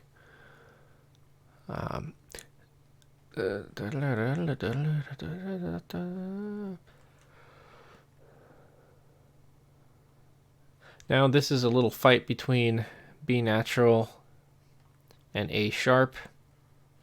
This little dualism right here. Bum bum bum bum bum bum bum bum bum bum bum bum bum bum, and then he just forcefully. This is just a caveman way of brute forcing it back to B flat. So and then it just lets it evaporate. This isn't really an end. I mean, that's not an ending at all. You would not end a sonata like this. And then we go into the third movement right here. So, third movement, and there's so much to talk about in the third movement, but I'm not gonna spend too much time here. So, third movement, a little bit of history. He would have began it right here with this.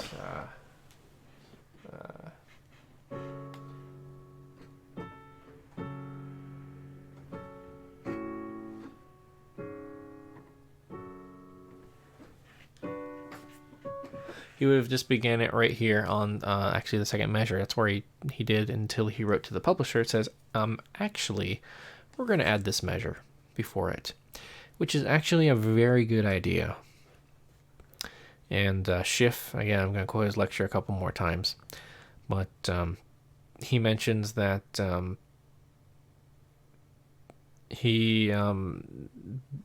this, first of all, is a third, and it also sets the tone of the third movement, which is this really long and sentimental movement. And as much as I'd love to talk about it, I can't talk about this too much longer, as it is a school night. So, well, not a school night, but tomorrow's Monday. So, the main gist is that this is in sonata form. I'm just going to really just blitz through it. I mean, this is a massive movement. It's a beautiful movement. It's so dense. It's a really dense piece of music. And it's very lovely. It's really mournful as well. It's one of those pieces that really gets you. It takes a hold of you and really it's bittersweet. There's some moments that's comforting, and there's other moments where he's sobbing. Beethoven is so good at doing this in the music. I'm just gonna we're just gonna play a little bit of the third movement.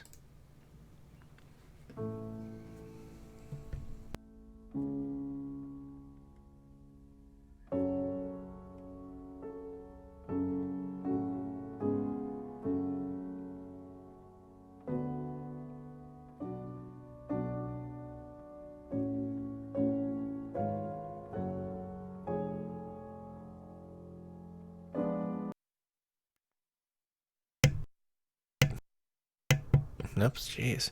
All right, so I just want to stop it right there. In terms of the first move, or the first couple bars, there's exactly where I want it to be. Listen to what it would sound like if it didn't have the first bar here.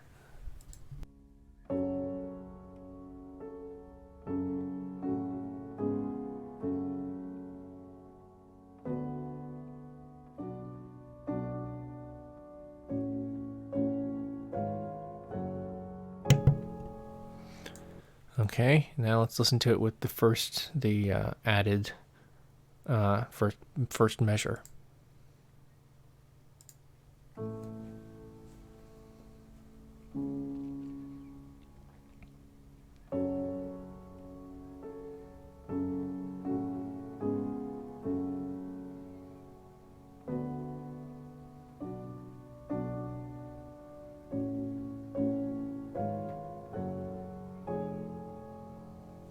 And it's just a really lovely. He's got these diminished. He's very heavy on the diminished seventh chords as well throughout here.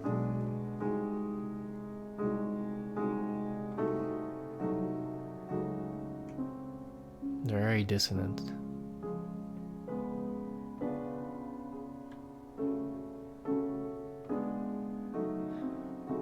And he doesn't. Here's the thing about Beethoven is he doesn't shy away from those dissonances. He's not afraid of them. He just faces them head on and says, yeah, here's dissonance, like it or not. But he also rewards you with this beautiful soaring soprano line arching.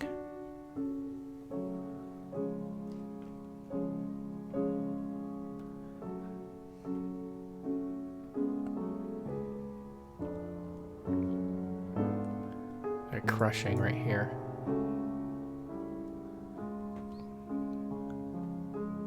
And he just goes on and on and on. Oh, my dog died, and she broke up with me, and oh, woe is me. But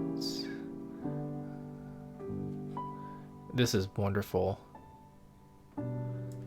Bringing out, oh, so good.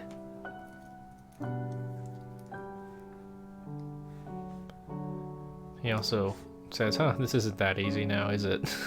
These massive, like, expanded, yeah, left-hand parts.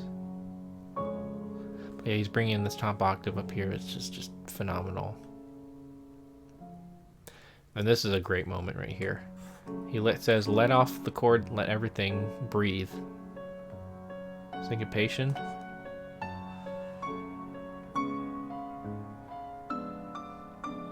I should also mention these harmonies aren't very complicated. There's just one. It's just 1 and 5, or diminished 7.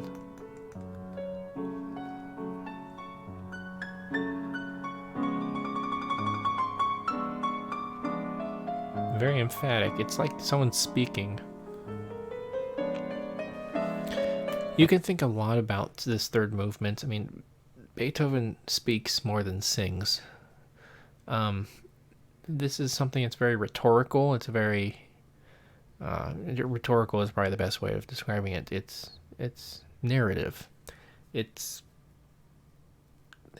not these soaring melody lines, even though he is perfectly capable of doing that. But rather, it's more of these intricate, emphatic, and rhetorical moments that Beethoven is really known for.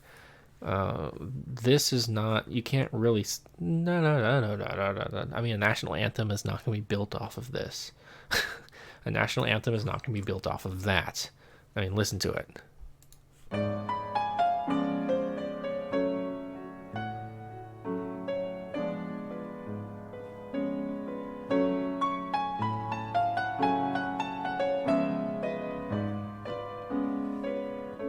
Yeah, no national anthem is ever going to be built off of that. So that's why it's not necessarily cantabile. It's espressivo, definitely espressivo. But how does he get this? He gets this because he reads poetry. Beethoven read a lot of poetry in his day, and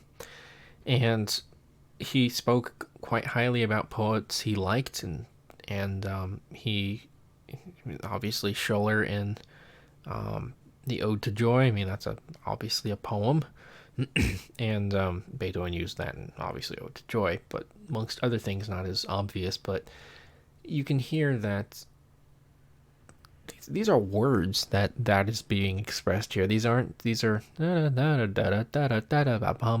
is following more of the patterns of speech than it is the patterns of vocal melodies. So, I mean, it might not sound like it should sound like it's speaking. It's rhetorical. I mean, it's speaking. I would have imagined that this would have been really hard for Beethoven to notate. This is he is really bad at math. I should mention that. So adding all these measures together may have been a bit of work for him. This is a really great moment at this point right here. It gets really chromatic. This is super weird. I don't know about you, but this is also this little figuration. This. Well, I'll play what it's written.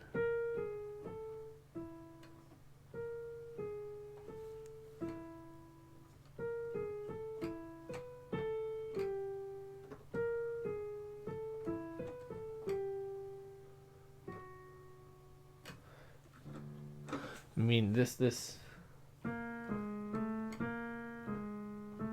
You hear that all the time in Beethoven. This chromatic neighbor tone, this double neighbor tone, just floating chromatic, a half step above and half step below the note that you're tonicizing. That is so characteristic of Beethoven. He uses that all the time in his music, even more so than this Fifth Symphony motive, the Fate motive. Fate motive is very seldomly used compared to this double neighbor tone technique, which Haydn and Mozart used occasionally, but not as heavily as Beethoven. Beethoven, you can't find a piece that it's not incorporated in. I mean, every single piece of Beethoven has that in there. I challenge you, find a piece that doesn't have that somewhere. So we're gonna skip ahead a little bit. Yeah, this little moment where you have these hand crossings, beautiful.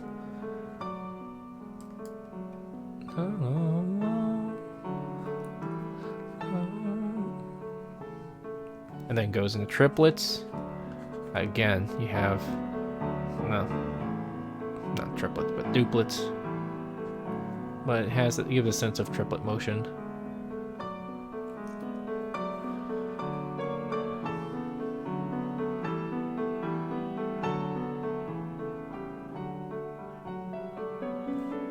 Contrary motion.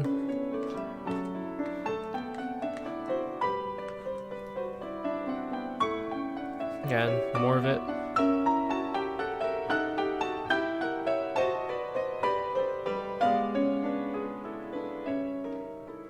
Very chromatic, very dissonant. That just breaks it down.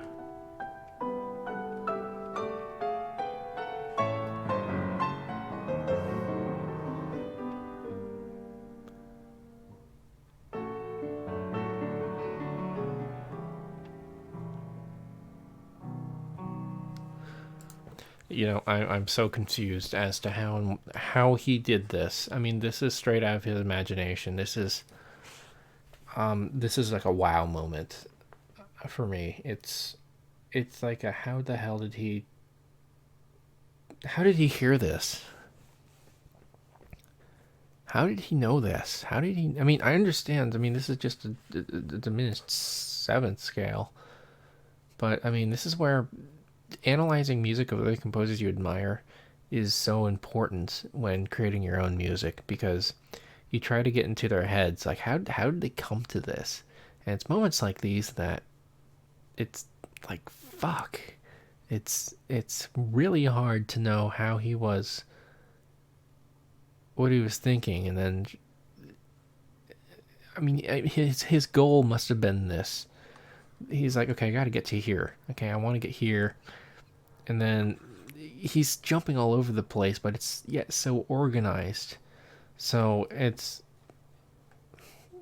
you know, I'm not old enough to understand this sonata in its entirety, but, you know, and I'm sure in the future I will make a follow up to this video. I am almost positive I will, because this sonata has so much in it for everybody to learn. But unfortunately, I'd like to just, I mean, this great part. I wonder if it's in here.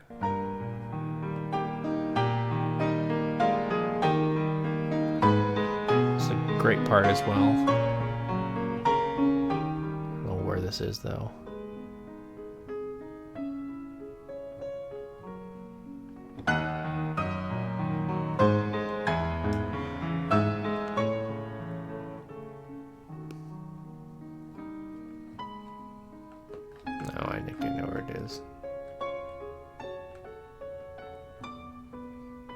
Yeah, let's just listen to this moment. Yeah, it's this chromatic, or it's diminished seventh. Yeah, it's this pedal right here. The C sharp.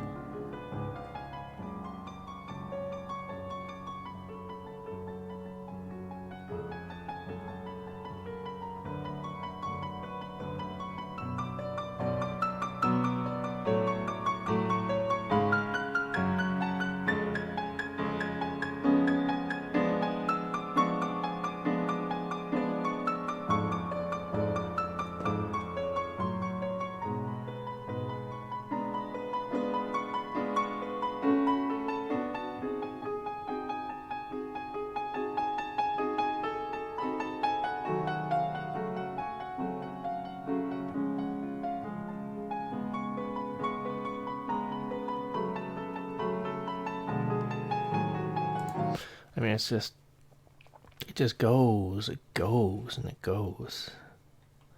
And this reminds me a lot of the string quartet opus. I think it's opus 132, the Song of Thanksgiving.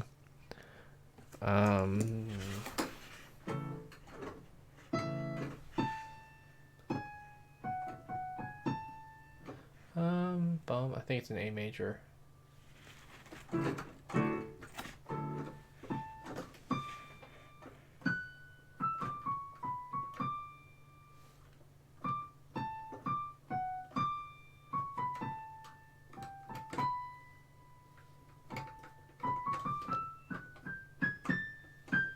Something like that. So it reminds me of the second time it comes in there and the violin is bouncing around exactly like this.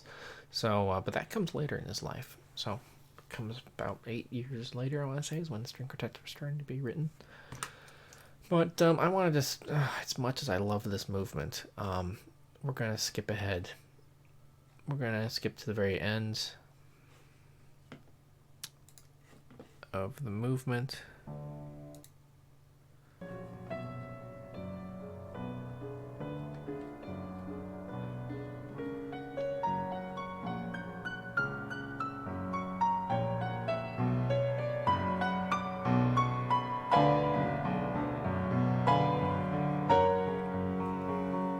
And he ends in F sharp major, Picardy third.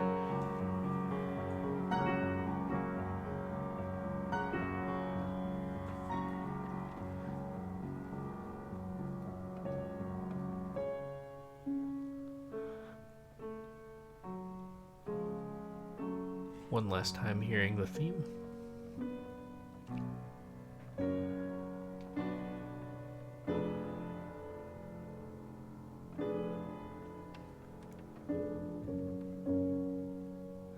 And these really stretched out chords, which are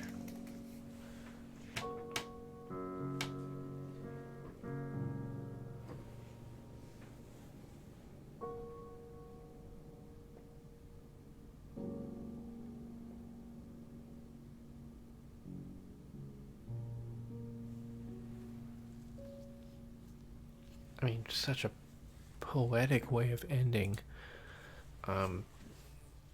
He just babies us down. He just really just brings it down very gently. And it's not overdone. It's not overly sentimental. It's balanced. It's perfect. It's balanced very perfectly. I mean, it's not cliche either. It's not like it's not like you're ending like. It's not like you're doing something cheesy like that. It's very mature. So let's talk about the fun movement now. Finally, the movement I've wanted to talk about for the last 2 hours. Now, finally, we can talk about the last movement. And, well, let's just listen to it first. Introduction.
So there's the introduction, and what a mess. If I can be honest, it's very messy. The word that I would describe this introduction is improvisatory. Though that said, I mean, I just imagine Beethoven was sitting at the piano, just thinking, all right, I need to create a second movement to follow up with this. So he ends in F sharp major, and then it goes down a half step, which is the dominant of B flat. It's the tonic of the sonata. So it used to be in B flat major for the last movement. Makes sense. And again, I have to reference Schiff again because he says it so perfectly. He says that this is like Beethoven walking through all the well-tempered clavier, or flipping through all the inventions or the well-tempered clavier from Bach. He's just kind of taking a little passage and modifying it here and there, like he's saying like look at this. Here's a little Bach invention right here, maybe. So because it's got this little entry, and then same here. So it's foreshadowing what's going to be happening, what's coming. And then again, because these entries are not homophonic, they're polyphonic, they're imitative. So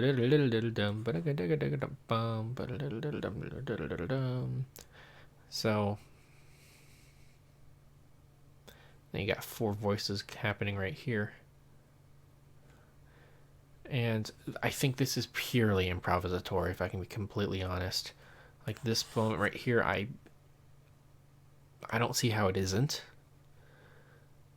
because it doesn't really relate to, I mean, apart from the fact that he's being conscientious of the thirds right here, not only that, but relating it to the third right here, F. Maybe he wasn't.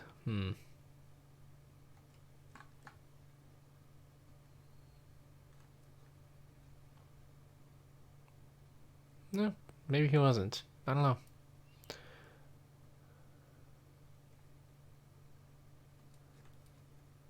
Oh, there it is. He plays all the notes A here. That's it. Because he played all the notes F before, so there's a third. I mean, I guess you could look at it that way. Actually, you probably could. I have no idea where this comes from. I'll just be completely frank. I do not know where this comes from. And we're going to move on from there. So he has this nice bipolar outburst. And then he basically says, okay, enough with this shit. We need to get into the fugue. So this is just kind of this is just him way smoothing out into the fugue subject. The fugue subject actually begins right here. And it's a horrible fugue subject. It's nasty. Oops, just kidding. It doesn't begin there. It begins right here. It's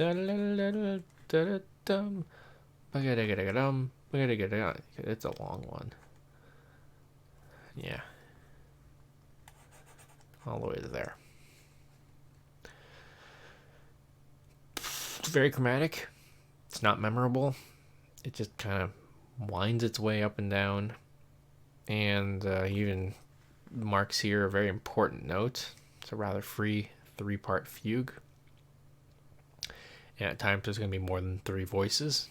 For example, when he doubles the octave, and when he starts writing chords, obviously he'll start using more than 3 voices, especially near the end. But it's his own style of writing a fugue, is what this is. But it's very distinguishable, especially this first point, because he's going to be bringing this trill back, dozens and dozens of times. And then he's going to be bringing this motive back in every conceivable form. He's going to be having the retrograde, the inversion, the augmentation.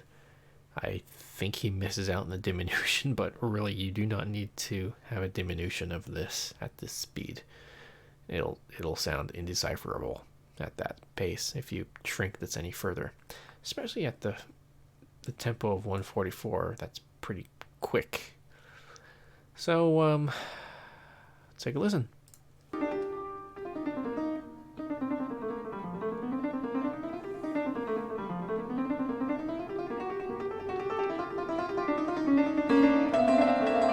The second voice.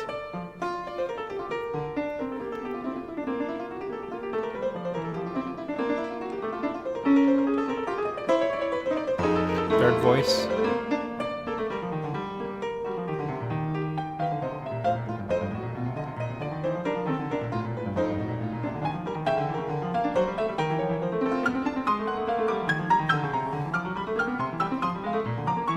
Fragmenting.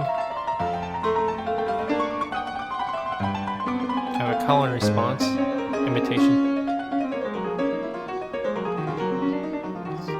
Two voice. Three voices.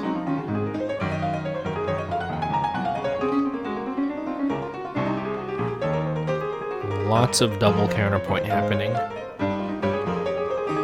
Here's the third voice, or third voice.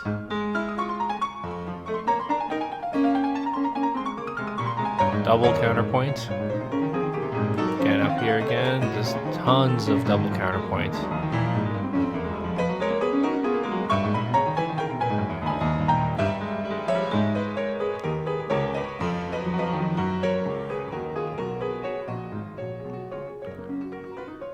Then we have an episode.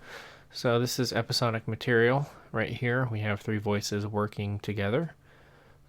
Really not relating too much from the fugue subject. Again, this is why it's really free, because this really doesn't belong in a fugue. Well, you're supposed to have episodes, but they're supposed to be pertinent to what the fugue subject is based off of, or at least some of the counter subject. This really does not have too much, although I haven't looked at it too closely, but it's it fits though. I mean, I have to look at it closer, but it seems to work very well with the context of the music that he's going for. But everything he heard before is just wow. It feels on the verge of being out of control, doesn't it? So this is not supposed to be an easy piece of music. It's not. Teachers hate teaching it because it's so hard. And it's like, how are you supposed to voice lead it properly, and what are you supposed to be listening for? So it's everything is the melody. It's the thing about counterpoint is it's just really challenging to voice. But let's blast through this puppy.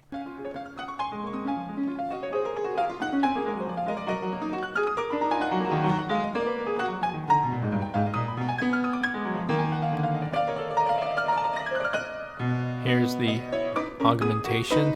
And augmentation means that you're slowing down or you're elongating the note values by twice as much. By the way, in case you're wondering, just for non-musicians out there, mano destra means right hand, mano sinistra means left hand, sinistra means sinister, left hand.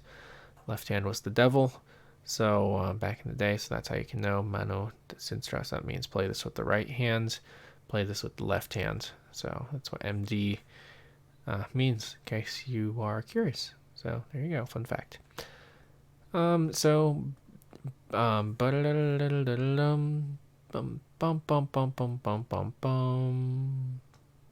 actually, even this is supposed to be the counter subject as well, but it's even at twice as slow.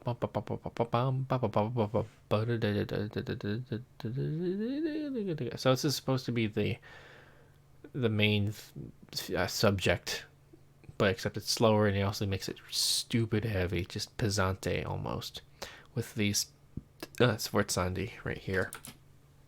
Oops.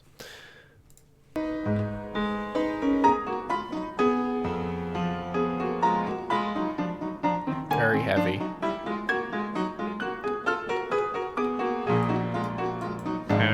Contrary. Again, contrary motion.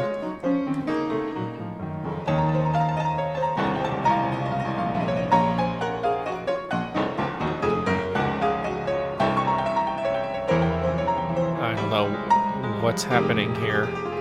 This is a Yeah. Freedom. Liberty.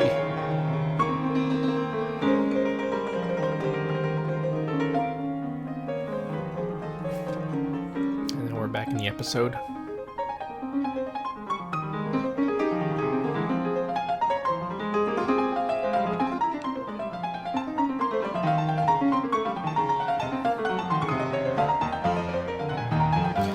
So one thing to keep in mind right at this point is he's using double counterpoint. Again, I'm going to be using the word double counterpoint a lot because he's going to be using it a lot.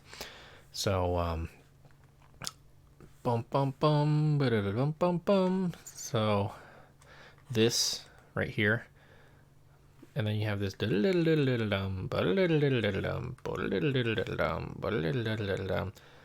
So here's double counterpoint. Again, the hands are switching around. And then you have this ba-da-ga-dum. So, and if you can look at it like structurally, this is transition material. His next arrival point is the retrograde, which means you're taking the main subject and playing it backwards. So he's transitioning to God knows what key he's going to. He's going to that key, which is B minor. Yeah, so he's going to B minor if I recall correctly. So let's see how he does that.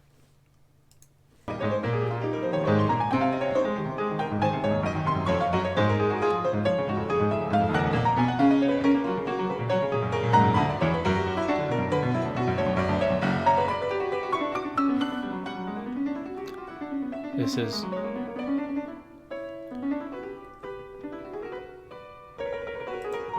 so basically, so if you start this subject right here and you play it backwards, you're gonna get ba-da-da-da-da-dum, ba-ga-da-ga-da-ga-bum, ba-ga-da-ga-da-ga-dum, ba-ga-da-ga-da-ga,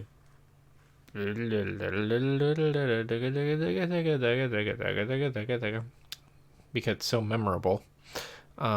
Obviously you should be able to hear it, right? No, I don't blame you if you don't. And then he has this is a nice little touch, is he has this beautiful cantabile line going over it.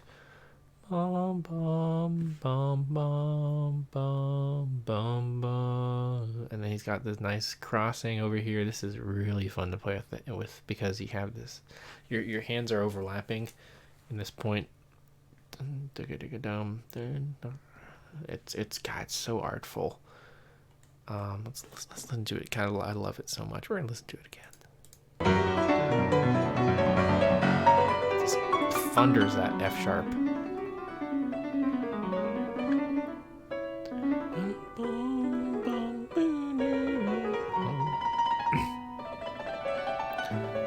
So it's in the soprano.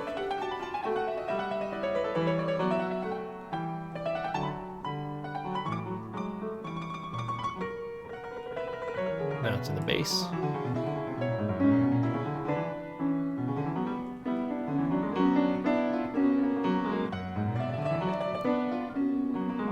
Now he's heard all of them that we're developing. And now what he's doing is he's fragmenting. Boom. So he's taking this and he's sequencing it like a lot. He's beating this thing to death. But he's doing it so well. And you also notice that there's no sharps or flats. It's diatonic. So it sounds very even and fluid. Except when you get to this moment right here, but we'll see. There's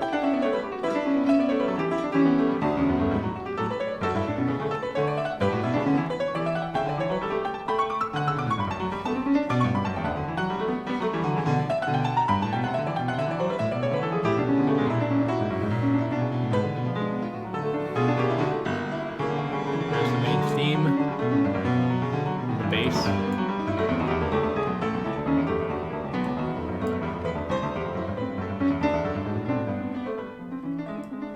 Alto voice now.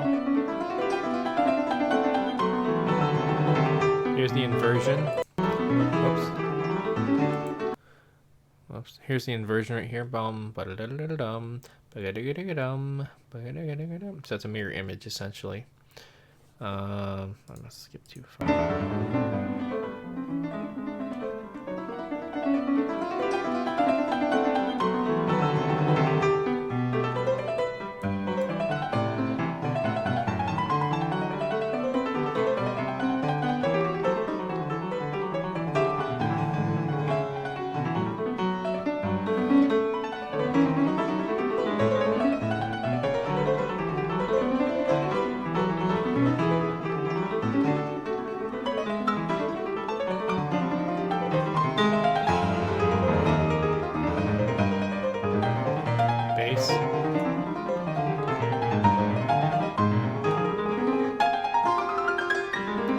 double counterpoint everywhere.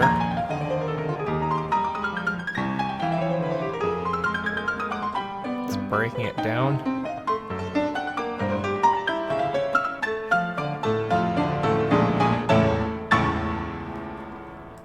And now we come to this big giant stop right here. This is very dramatic. I mean, this is not fugue. This is not fugue at all. Even this is not fugue. This is questionable, but this is this is you would never hear this in Bach. You would never ever hear any of this in Bach. This whole fugue is not. You would never hear this kind of fugue in Bach.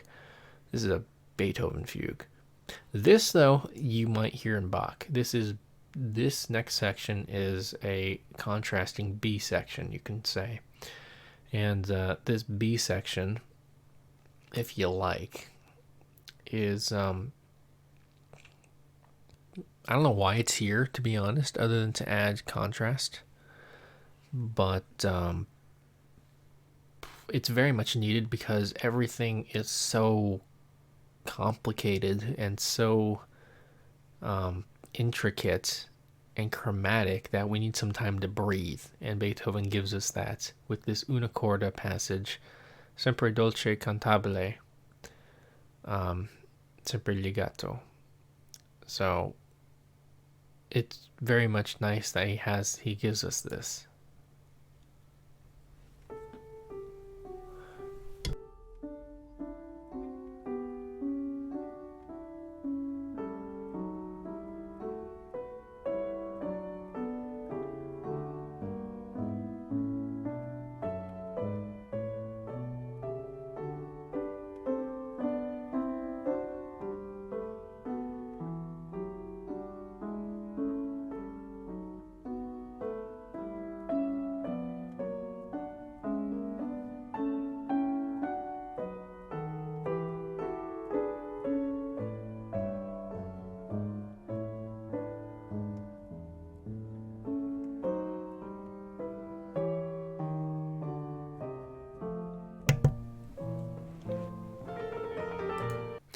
So he has this thing, and again, I have to reference the Schiff lecture, is that he said that this is like going back centuries to Palestrina, and I can't agree more.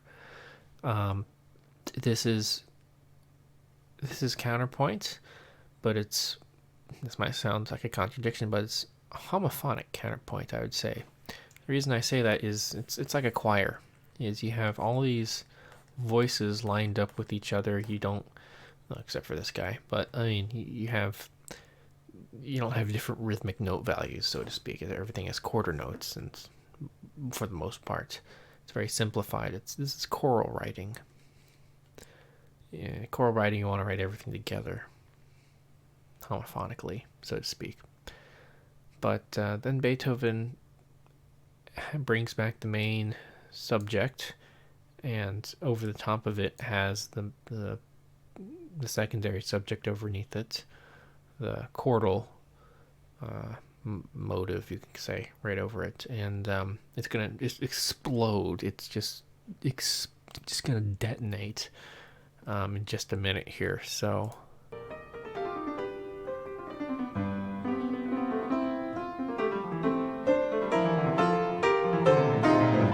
right here, fragmenting.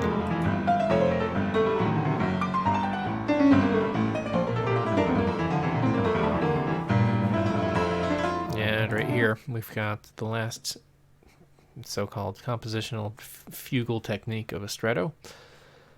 It's very easy to illustrate on paper. You have the inversion down here, and then you have the regular normal theme, and they're offset by one beat. That's pretty tight. So this is supposed to be lined up with this guy, but he's not. You can actually even go back further. So yeah. So he's supposed to be lined up right here, but he's not. See, this is supposed to be matching up with this guy. So this is deliberate, obviously. This is called a stretto. And this usually happens at the end of a fugue to help propel and get things driving and propelling forward. And certainly we are near the end of the fugue, so let's go ahead and finish it up.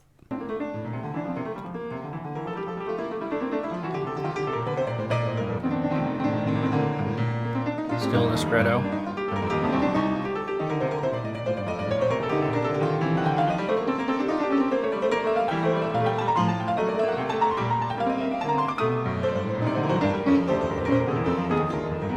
So massively chaotic.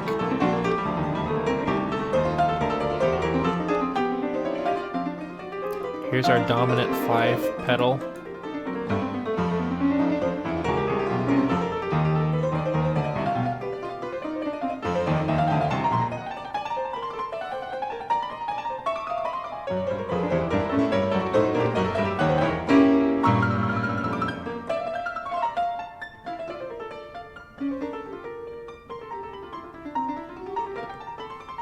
Lots of double counterpoints. Just every measure is double counterpoint. Just switching.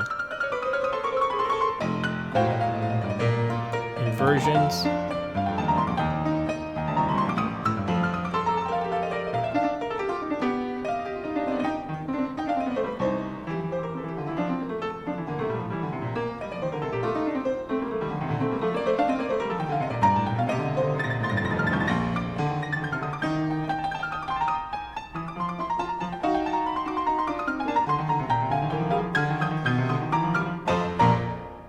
There's a coda. This doesn't belong in a fugue. This is not supposed to be in a fugue at all. No, nor is that. Well, this is questionable again.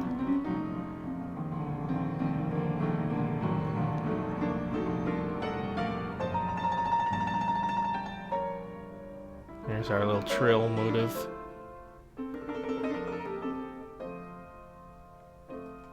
Well, let's break one more rule. Let's do unisons. This is, yeah. All this is wrong.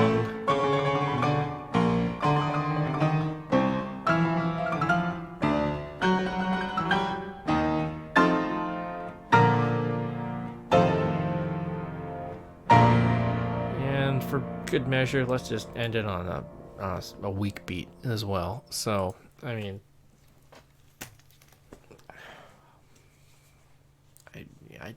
jeez. So, what can I say that's really not too obvious? There's so much freedom happening in here.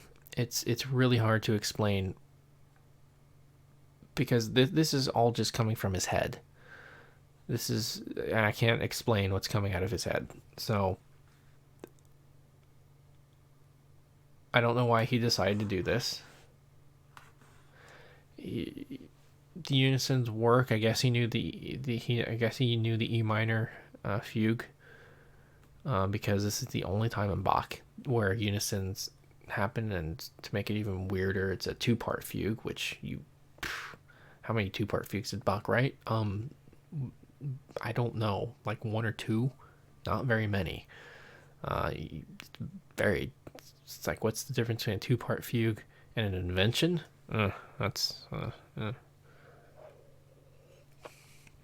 So, these trills, obviously, those trills are the trill motives. He's trying to wrap it up. It's okay for what it is, but that's really, I shouldn't be talking too much about my opinion. I should be talking about the music.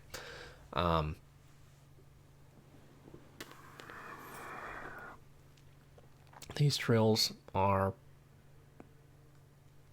just him wrapping things up, I think, and then yeah, it's not redundant enough. Just fortissimo all the way. I'm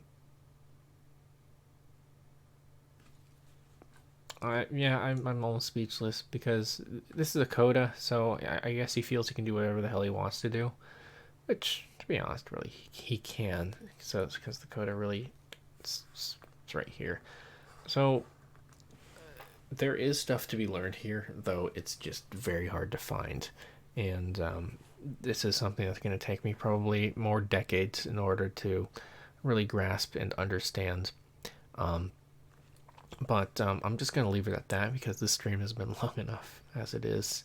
So I spent most of my time on the first movement because that's something that we can actually digest and understand in a much more simplistic way. This fugue is almost beyond me because there's he was Beethoven was very academic with this, and this to understand this fugue takes an incredible amount of work, an incredible amount of studying, and because he didn't just write this he didn't just write this out of his butt. He knew what he was doing. He was very conscientious of where he was going, what he was doing. He wasn't just slapping this together. This was very deliberate. This was very intentional, and it was connected to everything else. But I'm gonna have to be honest. It's so complex, and some stuff is happening all the time, everywhere. It's really hard to showcase, and you can, but there's things that I tried to avoid talking about, like trying to point out every single instance of the fugue subject. Like, here's one, here's another one, here's the counter subject, because that would just be so monotonous. But you can do that on your own if you like. I'm trying to showcase things that I think are relevant, but if in any case, I think we should probably end this stream right here. And I'm just so impressed with this piece of music, and I'm also even more impressed with people who are able to play it well, and really understands the interior workings of this sonata. It is a pinnacle in Western music. It is a pinnacle in not just piano literature, but music in general. It's such a profound and monumental piece of music that deserves much more appreciation than it already has. It needs more appreciation. So anyway, thank you all very much for watching, and I hope to see everybody in a future stream or video in the near future. Thank you all, and have a good evening. Good night.